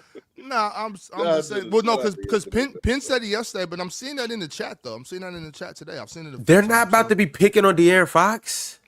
I mean, I they might didn't- try. Yeah, they might try. We'll see how that goes. I didn't know De'Aaron Fox was a weak link. You know what I'm saying? I never, especially on the defensive end, I've never looked at him that way. So I'm shocked now. I didn't know Hey, that. but Ox, if that's the case, They then the testing out Thunder are better without SGA. They testing out that ankle. That's Wow, what it is. They Ron, testing so out that ankle. That makes sense, Ron, because SGA do got to come out at the end of the game. for Yeah, defensive so the purposes. Thunder are better without SGA then. So That makes perfect sense. I mean, statistics. Have you seen the net? I mean, differentials? yeah, statistically, I mean, Yeah, you seen those net on offs? You seen them? Mm. Do I need to remind you? How bad are they? Oh, They're let's see pretty where bad. they're at now. Let's see where they're at now. OKC. That whole postseason Okay. one was bad. Oh wow! So basically, based on the net ratings, if Shea never played for OKC, they would go 16-0 and win every game by about 38. See, this the So- bullshit. See, Ron. Mm. See, Ron. So really, Shea has no business even playing. Like, why we Wow. playing this up? So Why- Shay's Wow, basically wow, Jalen wow. Brown. Yeah, Facts. why we playing this bum? Okay, I see. They just give it MVPs away. Shaylin Brown. We finally Right. found him. Imposter. All right. Pip named Slickback said, "Chill. How can you say you are not a fan of horror when you are a Mets fan?" God damn. Chill. Y'all were trying up the Cavs last night. I did not know that about you, Chill. You're just a fan of guys. Just wow. Don't mess with those horror movies, man. Mhm. I don't mess with Being those a horror Mets movies. fan is interesting. Yeah. Salute. Well, Just the reason why I'm a Mets fan is because the Mets are that member of your family that's always doing some goofy shit. But hey, once in a while they'll do something cool, and you like that's family. That's what Yeah, it And means. if once you in a- can't, in a if you while. can't think of, In a if you long can't while. think of that person, then that person is you and your family. Yes, that's 100%. But you could count on them to do something goofy as hell. You could count on them to do something dumb, and you don't even when they do something dumb, you're not like, damn, what you do that for? It's like, no, that's him. No, we know that that's you. That's who you Yeah. are. And So, so at least you're on the I don't right even side of watch history the when Mets. it comes to football, though. At least you rock with the Niners, though. I don't even watch the Mets until after the All-Star break. I don't even watch them. You shouldn't. It's not a lot going on right now. Yeah, I don't even watch them until after the All-Star break. You know, the Astros, we've been winning championships here lately. You know what I'm saying? Y'all We still ain't my cheating? winning God. Y'all still shit. cheating? You watch baseball, real talk? Shit. They getting their ass kicked. That's what they When do. the Astros are winning, yes. So not recently. You know, No time you know what recently. I'm saying? If you ain't cheating, you ain't trying. That's what they say. They just It's figure out all how right, to real pitch. talk. Y'all had y'all reign. Now we gonna take They over. let New the- England cheat up there for 15 years. They was cheating for 15 years up there in New England. Winning the What Super does you Bowl. cheating have to do with another nigga cheating? Why like what is that? I don't know. Maybe the Knicks need to try to cheat. Show non-championship It winning probably ass. feel like we cheating. Ain't right won now, no though. championships since It probably '73. feel like we cheating right That's now. how you, hey David. know That's if I feel like how we you know. cheating right now. That's how you know it's been a long time ago. Because you got to say shit like that. You got to say it like, oh, hey, 70. Whatever you got to say, 70. 73 is the last time you won a goddamn championship. Nigga.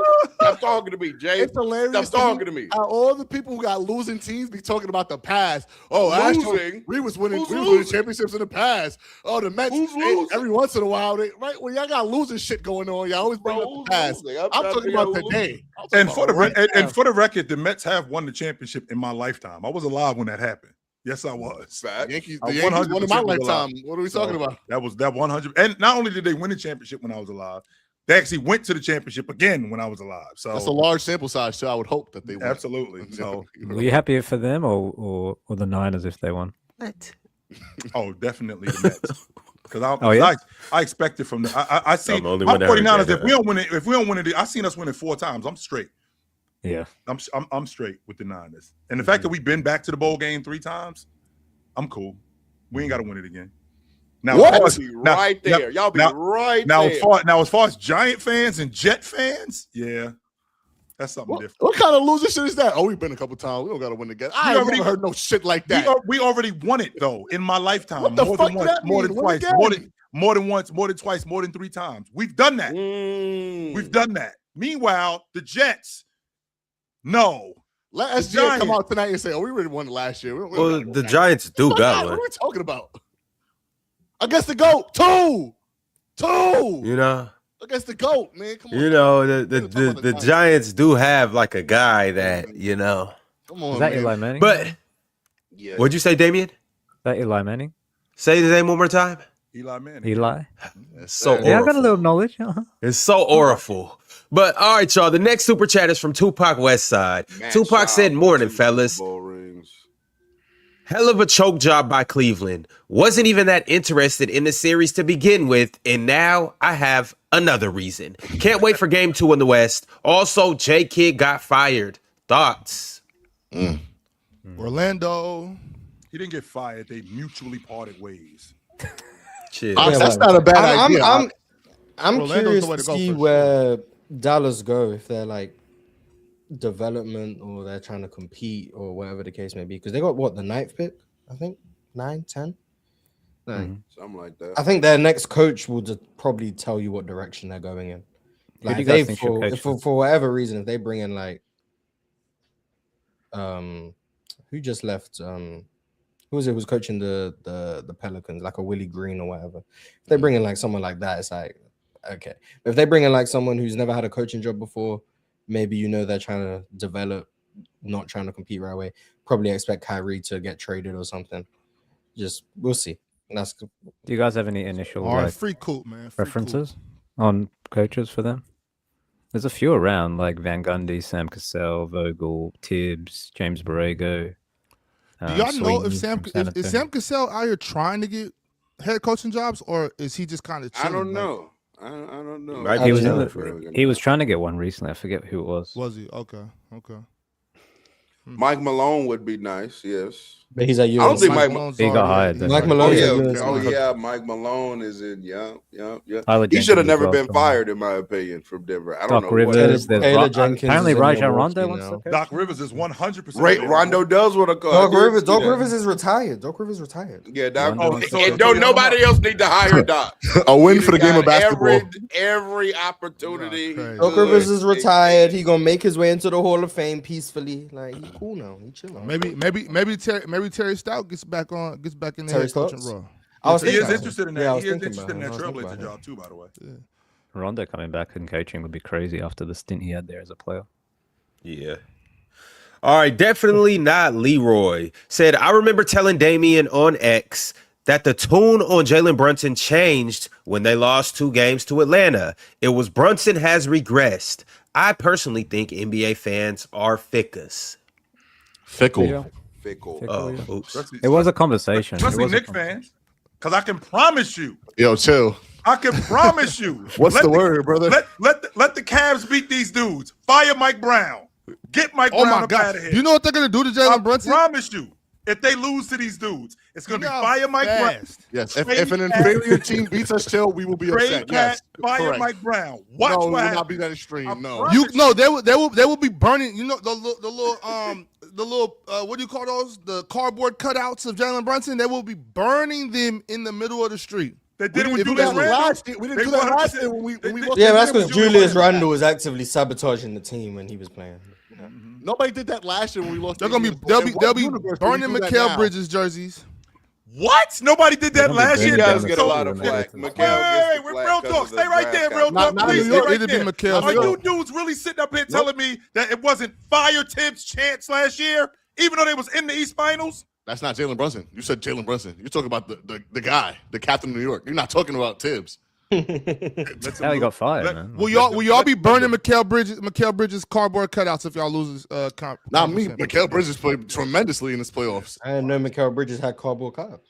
Yes, he does. Shit, I will buy He one. will if he doesn't play well. Whoever doesn't He'll make to him. lose this series, it'll be whoever doesn't play well.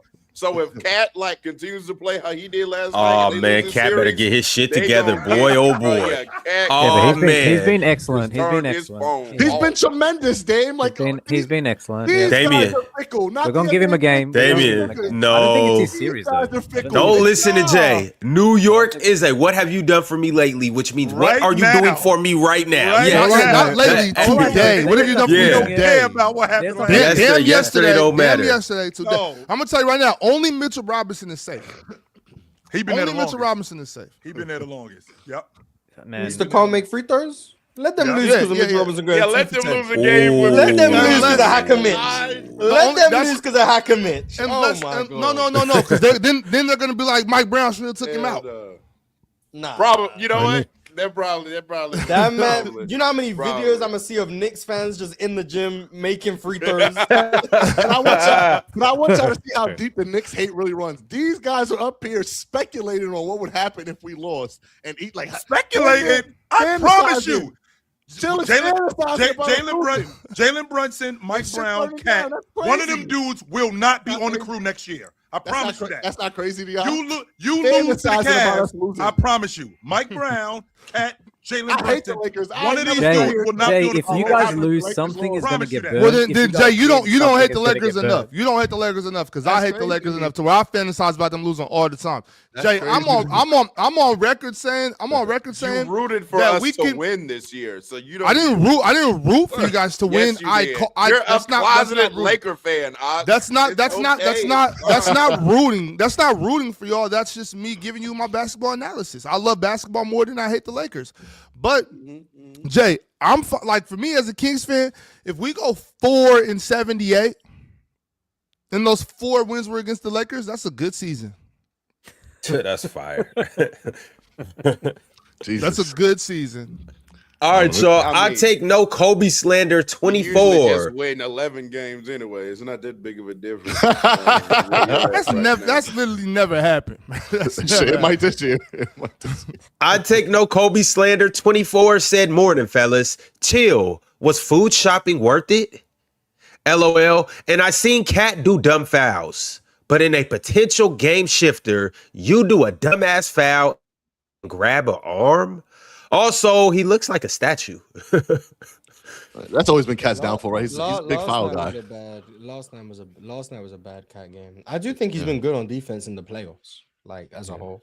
But last night wasn't a very good Cat game. But But he's still been in foul The block trouble. on that Donovan Mitchell pull up little attempt late in the game. You can pencil in Whatever that 2 was. Bonehead plays a game. It's okay though. Absolutely. yeah, he's Cat's gonna do some things that make no sense from time to time. Mhm. It happens. Yeah. Death, taxes, Taylor Rooks fine, Carl Anthony Towns in foul trouble. I mean, these are just some of the certainties in life that we know. Hard. There are some Real talk, no women- ball. There are some women on Yeah. TV that are not easy to look at, and she ain't one of them. Whew. That She is not. They be acting wild in that prime studio next to her, man. No, she is not. That's- I would I too. don't blame That him. give you energy, you know? Yeah, you get a whole different type of boost of energy with that. Shoot. I'll be up there saying any other thing, man. Y'all remember that time in high Get school? ass- I'm get talking ass off the about. panel. I'm talking Get about ass off the 98, studio. boy. Hell no. We can't even have the camera. Get the camera. Be that motherfucker just flexing like, doing push-ups and shit. Got more buckets, said chill. We never seen Tatum true number role either, Oh, but you glaze him. Don't Giannis trade Jalen to Atlanta so we can really see Tatum carry his team in leadership, criticism, and all, not just stats. We literally saw him in a true number 1 role. Why? Because he doesn't have a player that's ridiculously inferior to him. What the fuck does that mean? I'm What? with you. Kind of dumb shit is that? I mean, I think they're saying it wasn't I'm just. sorry like that Jaylen Brown I'm was sorry really that good. Dirk It was playing like- with Jason Terry and Jason Tatum is playing with Jaylen Brown. That still doesn't mean that he ain't the guy. Oh, there's okay. Well, let me check Jason Terry's net swing. 'cause Look, look, look, look,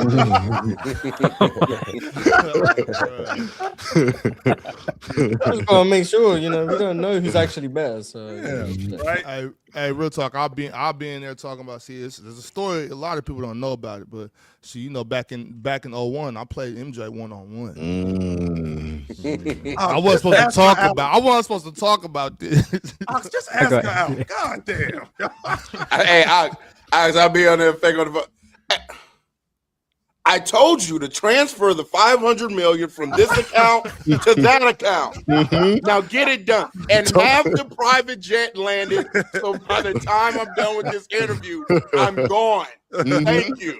Hanging up, ignoring because I'm gonna have my boys. Hey, call me every 3 minutes. Oh man, Oprah always calling me, man. God damn, she won't leave me alone. She want to do that interview so bad.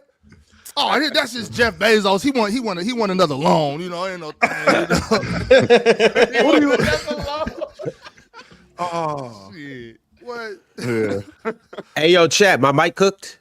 Now you good. Now It has For a been, second, yeah, it was it has been. crazy. It was. That It wasn't your for mic, real? it was the internet. Yeah, Yeah, you just now, gotta stop honestly. talking so loud. That's all it is. When you raise your Whisper. voice. Matter of fact, just stop talking. Period. How about that, bro? That would help, but one step at a time. So just Matter of fact, lower Ron, it, just hold lower your it. breath. Do this. No, we don't want to do that. No, don't do that, Ron.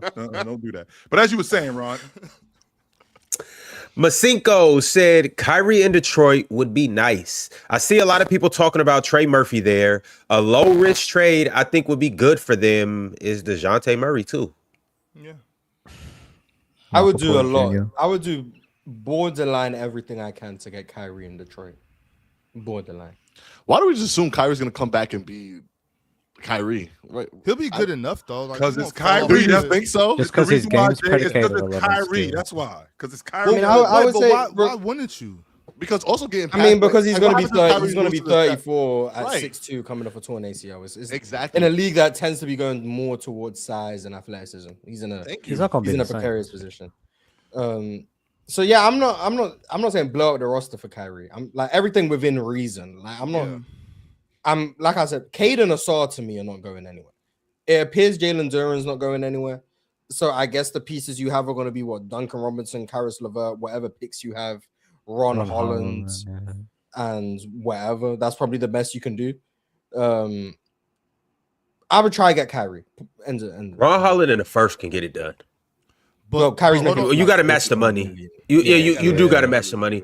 So what? Ron Holland, Duncan. How much is Duncan. Tobias making? Karis. Oh shit! Yeah, Duncan signed a man. new deal. Yeah, Yeah, Duncan signed a new deal. he's probably in the deal. Tobias would be in it. Yeah. Tobias would be in it. Yeah. So let me look.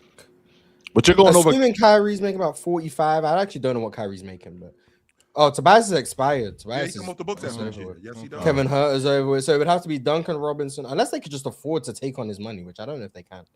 But Duncan Robinson, Karis LeVert, that's about 30 million. Ron Holland's 9, that's about 39. That can probably get it done. Yeah, that should probably do it. Kyrie is It's like about 39, 40. and then picks and whatever. That's probably the best you can do. But you want You Kyrie over have to Trey throw Murphy Isaiah right in now? there. Yes. I would. What? Trey We Murphy's got all old. the defense. Trey We, Murphy's Dallas- we need a nigga to Dallas- give us Dallas 30 got- on any given night. Dallas got Trey more than Murphy's gonna Kyrie get though. 30.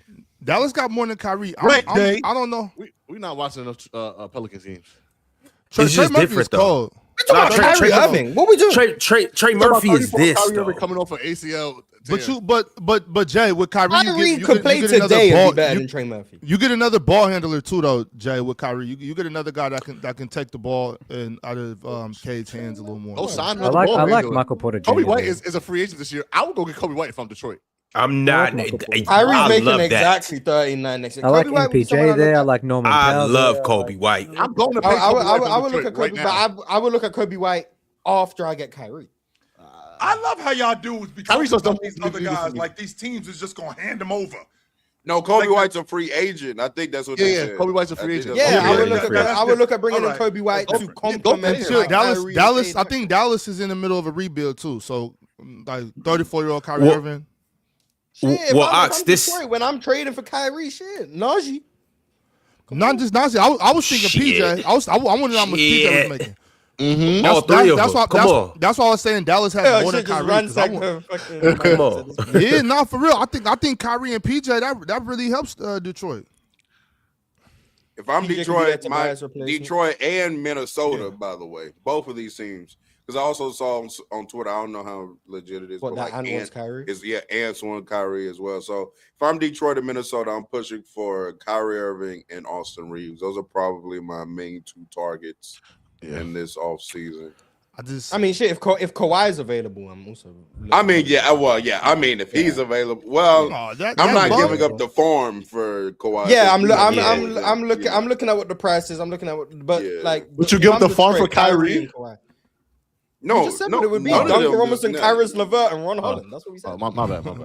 Yeah. Nah, but I seen somebody in You the got chat talk sneaky about Kyrie. Malik I'm Monk. listening to you, sneaky Kyrie. Yeah, lightweight. It's not lightweight. sneaky. Yeah, because you cut him earlier, huh? Kyrie hit. I'm pretty outward about it. He did cut Kyrie. Okay, Kyrie hit. There you go. Okay, interesting. But nah, 'Cause he Malik played for Brooklyn?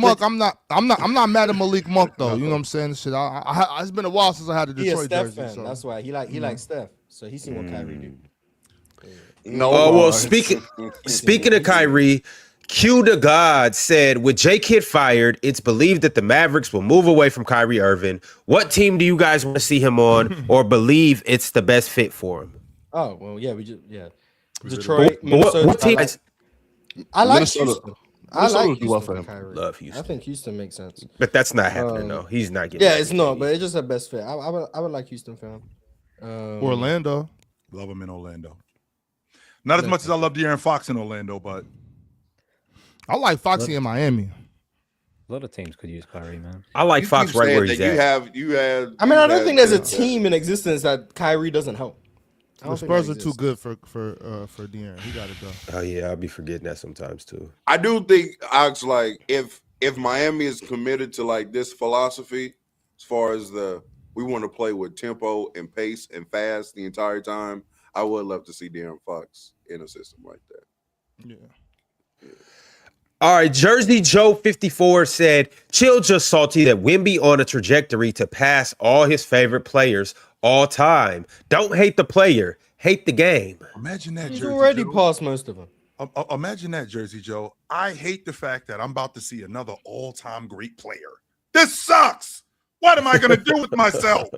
This is awful. What the fuck?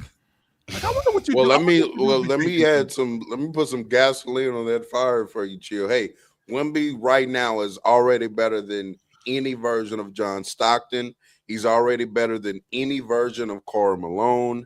He's already better than any version of David Robinson. He's already better than any version of who else do you tend Say to that like other on this? Spurs. Say that other Spurs. Say that other Nah, I'm gonna let you do that for that clip. I'm not gonna be clipped up like that. But yeah, I'll stop right there. I'll stop whatever right there. consequence comes with it. Oh yeah, he's already better than any version of Moses Malone. yeah. I mean, I believe you young dudes say 110 on the rage bait. I'm good. Thank you. Thank you, though, brother. I appreciate it. I'm straight. Karl Malone a fry Victor Wembanyama right What's now. his ass? Just want to put that out there. That's with me ass. That's not Chet Holmgren. This Karl Malone. So No, you bust his ass. David Robinson too. Please stop it. You know, Please. they not guarding him either, but you know, silly, I guess it is what it is.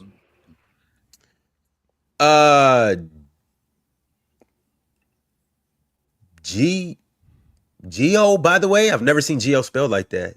Kind of dope. Geo, by the way, said, chill. Let me ask you a question. How does it feel for your two favorite players, JT and D Mitch, to get walked down by Jalen Brunson back-to-back years? Oh, it hurts. Oh, my God. What am I going to do? This is awful. Holy shit, yo. Give me a break. Every joke has some truth, though, so take that with a grain of salt. Brunson gonna walk down Wemby too. Don't worry, Give me a break. Jay. Brunson gonna walk down Wemby as well. Don't worry. Same thing. Oh man. Dame no ball for real. I gotta listen to Dame, man. Cultured Bandit said, Ron, please take that youth medium jersey off. You are a grown man. L host. God. Oh my God. We already was over that. Well, matter of fact, That's it. speaking of This that, is an XL, y'all. Look, That The extra medium. that'd be an That's XL what on that me shit for sure. If that's a is. That small, shit is an extra medium. That shit ain't no damn XL. y'all, Jesus. I'm just, that's probably a in blanket that for weight me. room, That's all it is. All right, Avery sent through a super chat and said, I know you value the volume of regular season games versus postseason, Mars, but Harden a dropper. it's at least a whole tier between his play from the regular season to the postseason. You know, I've never said otherwise. Like I've never said James Harden is anything but a playoff dropper. In fact, I've said he's one of the worst ever in terms of playoff dropping. So, yeah, Man, use a I've playoff never, dropper. I've never even implied otherwise. Actually, scamming teams. I think we know why. I mean, there's another player that we're getting there. Another guy who I've also said is a playoff dropper. Shout Yeah, out. and you know, Who is it? Number 2 in OKC. yeah, the number 2 over there. Nigga, use a Told you. I playoff told you. dropper. You guys are nuts. Oh man. All right, speaking of dropper, we got a new member by the name of Stopper333. Shout out Stopper333 becoming a member. Taking Dub Shack also became a YouTube member. Shout out to Taking Dub Shack. The next super chat is from Christos Karasoulis. Said this panel has disrespected Brunson / the Knicks just because he's small. He's the best player in the East. Fuck best PG talks. Chill. Stop coping. This series over. I don't think he's the best player in the East. I think Giannis exists.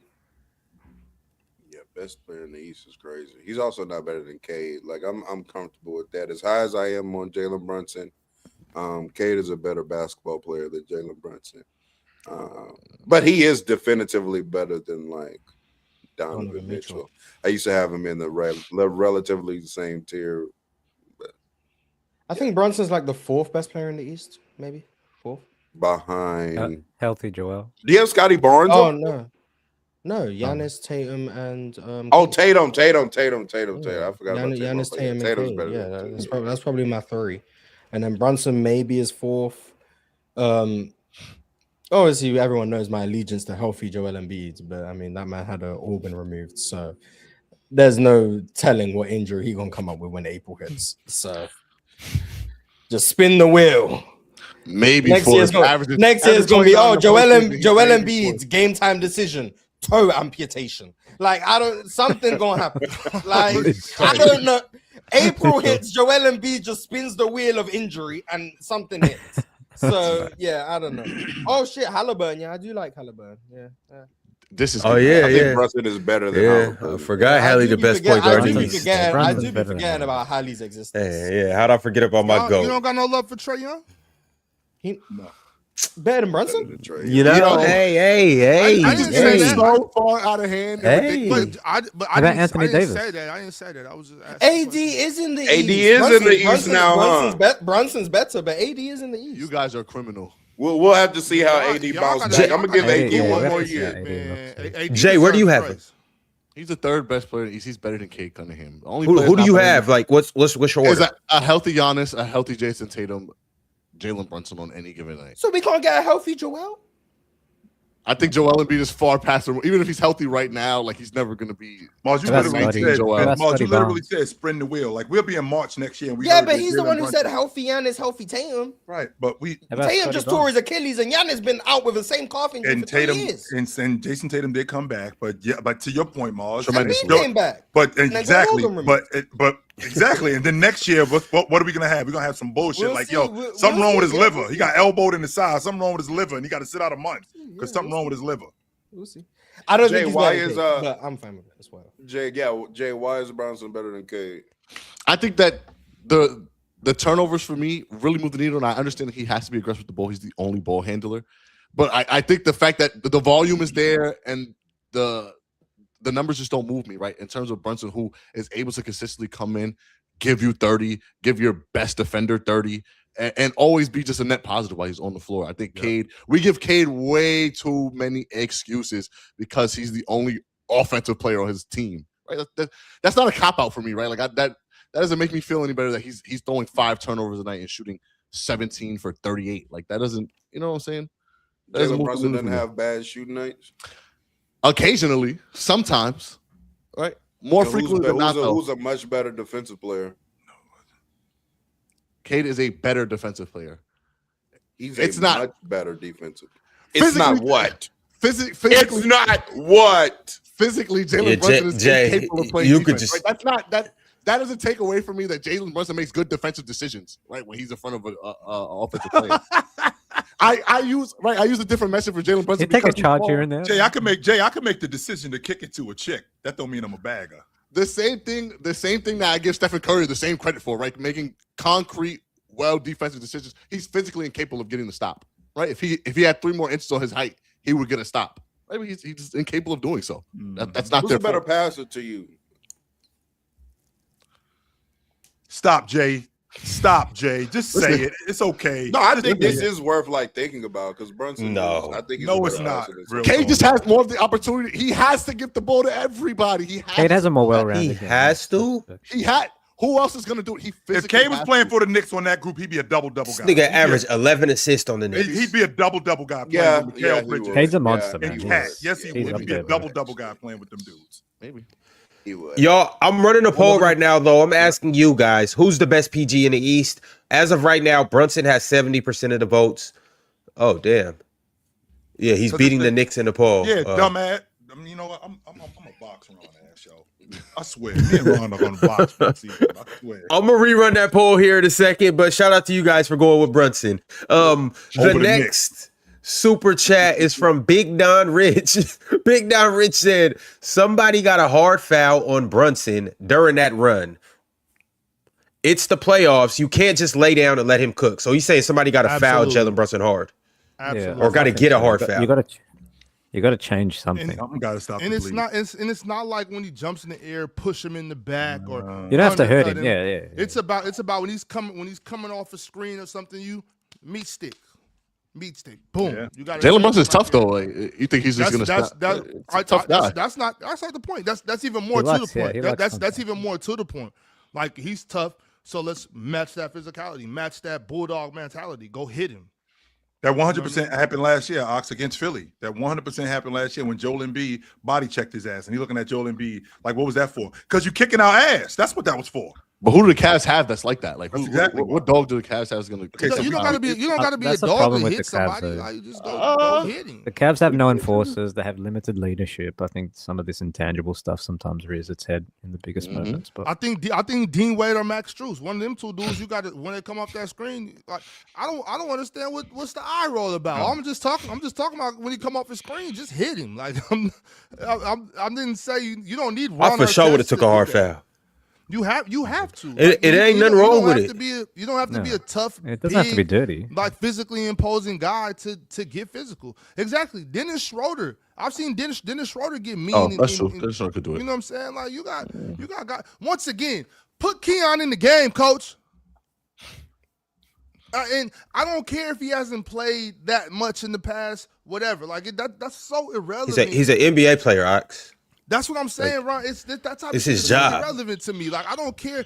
I wouldn't give a shit if he hadn't played since Christmas. Go get out there. You know what I'm saying? I don't know. This basketball shit is beyond me. I don't know. The game's passed me by. I'm sorry. I don't know what the fuck is going on. Hey, DM Kenny, he gonna need all the help he can get, bro. It's gonna be a tough series for him. So. This basketball shit is way over my head, bro. This is crazy. I got to run, yo. See you tomorrow. Ain't All right, that? All right, Dave. Gio, by the way, became a member. Shout out to Gio and appreciate you for sending through that super chat. Anime is cool. Said D. Mitch and Kenny are spineless cowards. Just watch James piss the game away, getting bent over and grabbing his ankles while they sit in the C chair. What's the C chair? You don't even want to know. Yeah. You know the seat chair. Oh, What is that? That's the chair in the corner of the room facing the bed. Yeah, that's the The observer chair. Ron, use your imagination, Ron. How about that? Ron, just use your imagination, bro. it's the Cassidy You said chair. facing the bed in the corner? Absolutely, That's that's- it. Just use your imagination, Ron. Next super chat. Ah, shit. that was incredibly No, descriptive. no. Wait, hold on.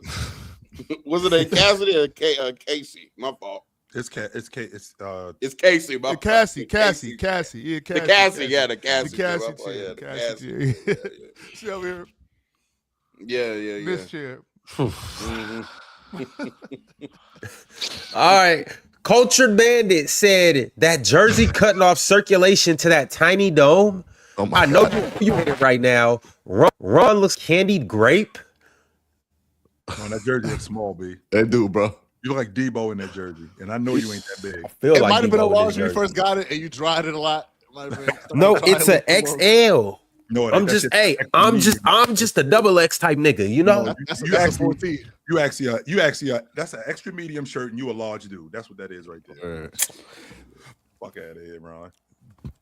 That's an Adidas jersey, right? That has to be like 10 years old. What does that say? Extra XL. medium. Yeah. Mm-mm. Just a big nigga. I don't know what to tell you, Santa man. that stole Christmas on Friday after next year. That's When he was crazy. running around in that damn All right, y'all. Now we got super chats. I will not stand for this bullshit. I won't stand for it. Christophagus said Kyrie was the man in Celtics. Cleveland before LeBron. Don't do shit. Or didn't do shit. Gotta stop cutting guys slack, bro. Especially like Kyrie. I think he's just way too talented to have the career that he's had. But that's just me. You know.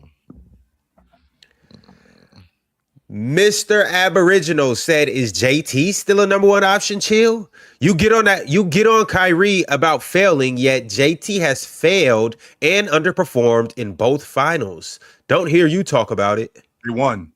What are you talking about? They won, and he did perform.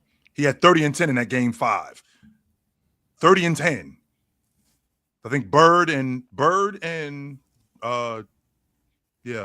Russell the only two to do that. So pipe down over there, Goofy. Chill. Did Jaylen Brown outplay Jason Tatum in both finals appearances? Yes or no? In 22, yes. In 21, in 24, we can have a conversation. In 22, yes, absolutely, Ox. I will concede 22 without a question. Yes.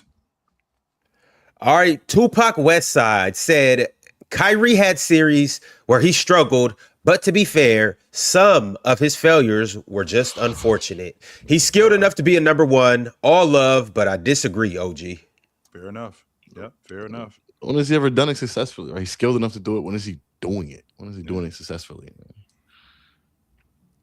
All right. Whoopity said Andre Roberson a better defender than 13 Bron. LOL. Why we talk about Wemby? Why we even talking about Wemby? You got it. You got it, brother. Yep, you got it. Chris Stoganis said, we keep talking about Wemby. What is his competition in this era? This is a weak, big era. Not when you got a top 5 offensive player all time in Joker, so I ain't trying to hear that shit.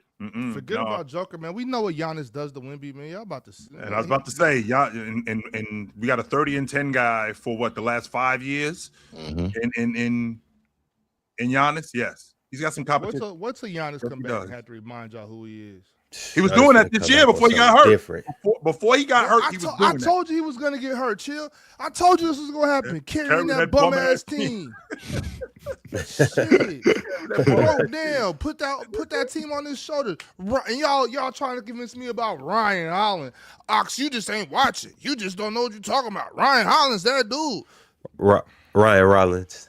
Ryan Rollins. We know who he's talking Oh, about. yeah, my bad. You know what I mean. We know who he's talking about. No disrespect to the young fella. You know what I'm talking about. Can we change subject? Sent through $10 and said, never forget, people were saying Harden is better than Kawhi. So happy. Real talk is going for this. Ridiculous. All right, Void Century sent through $5 and said, I literally watched Steve Nash with 2 bum knees out of nowhere start breakdancing for Taylor Rooks. These boys do anything around her. Facts. That's a fact. Me too. What? What you mean my bank account is full? Again? Oh, man.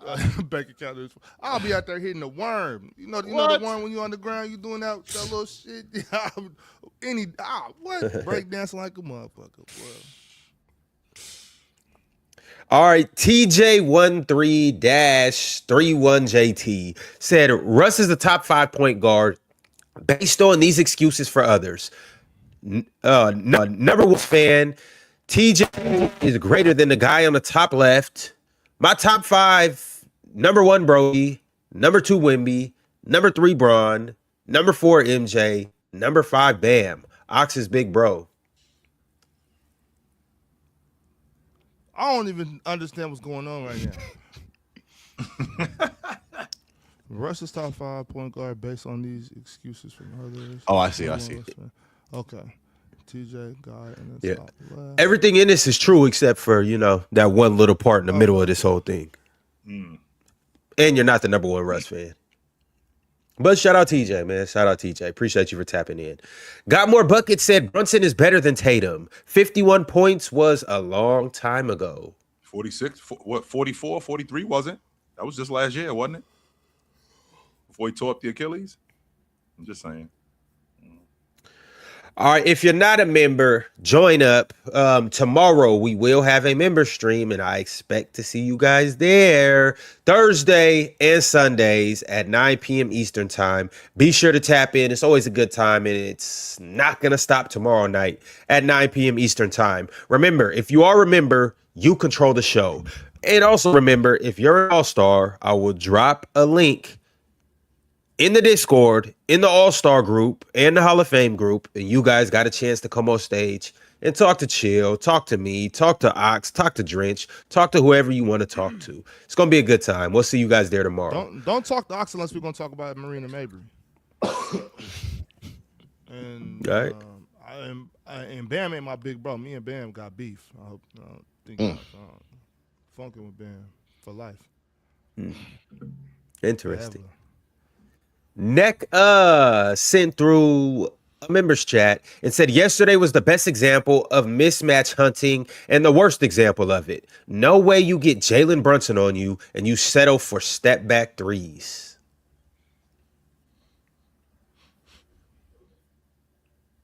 Damn, James Harden. Cultured Bandit said James of House Harden is falling. Cavs at 9. Right, you got to do something about that mic, bro. I mean, you got it. You wanna? Okay. Keyshawn, that's not funny, bro. Not at all. Seen that chat. Let's just put up the ones I'm supposed to read. Like this one? Okay. Freeski817. Proud to be a member of PC. Keep it going, fellas. Let's do it. We rolling. We all rolling. Spanish Jose. Jason Kidd is available. Who should call him? Whoever has a coaching spot open.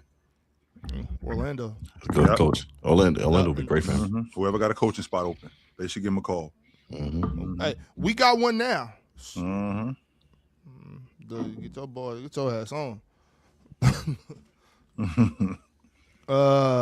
Steven 914. Chill. Stop hating on Kyrie. W Kyrie L Kaylani. Yep.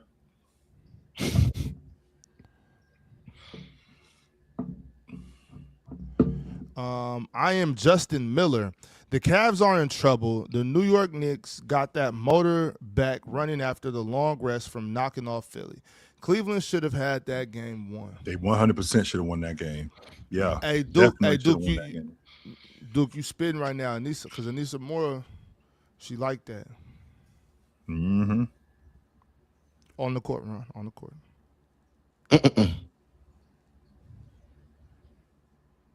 Yep. I guess that's it, big fella.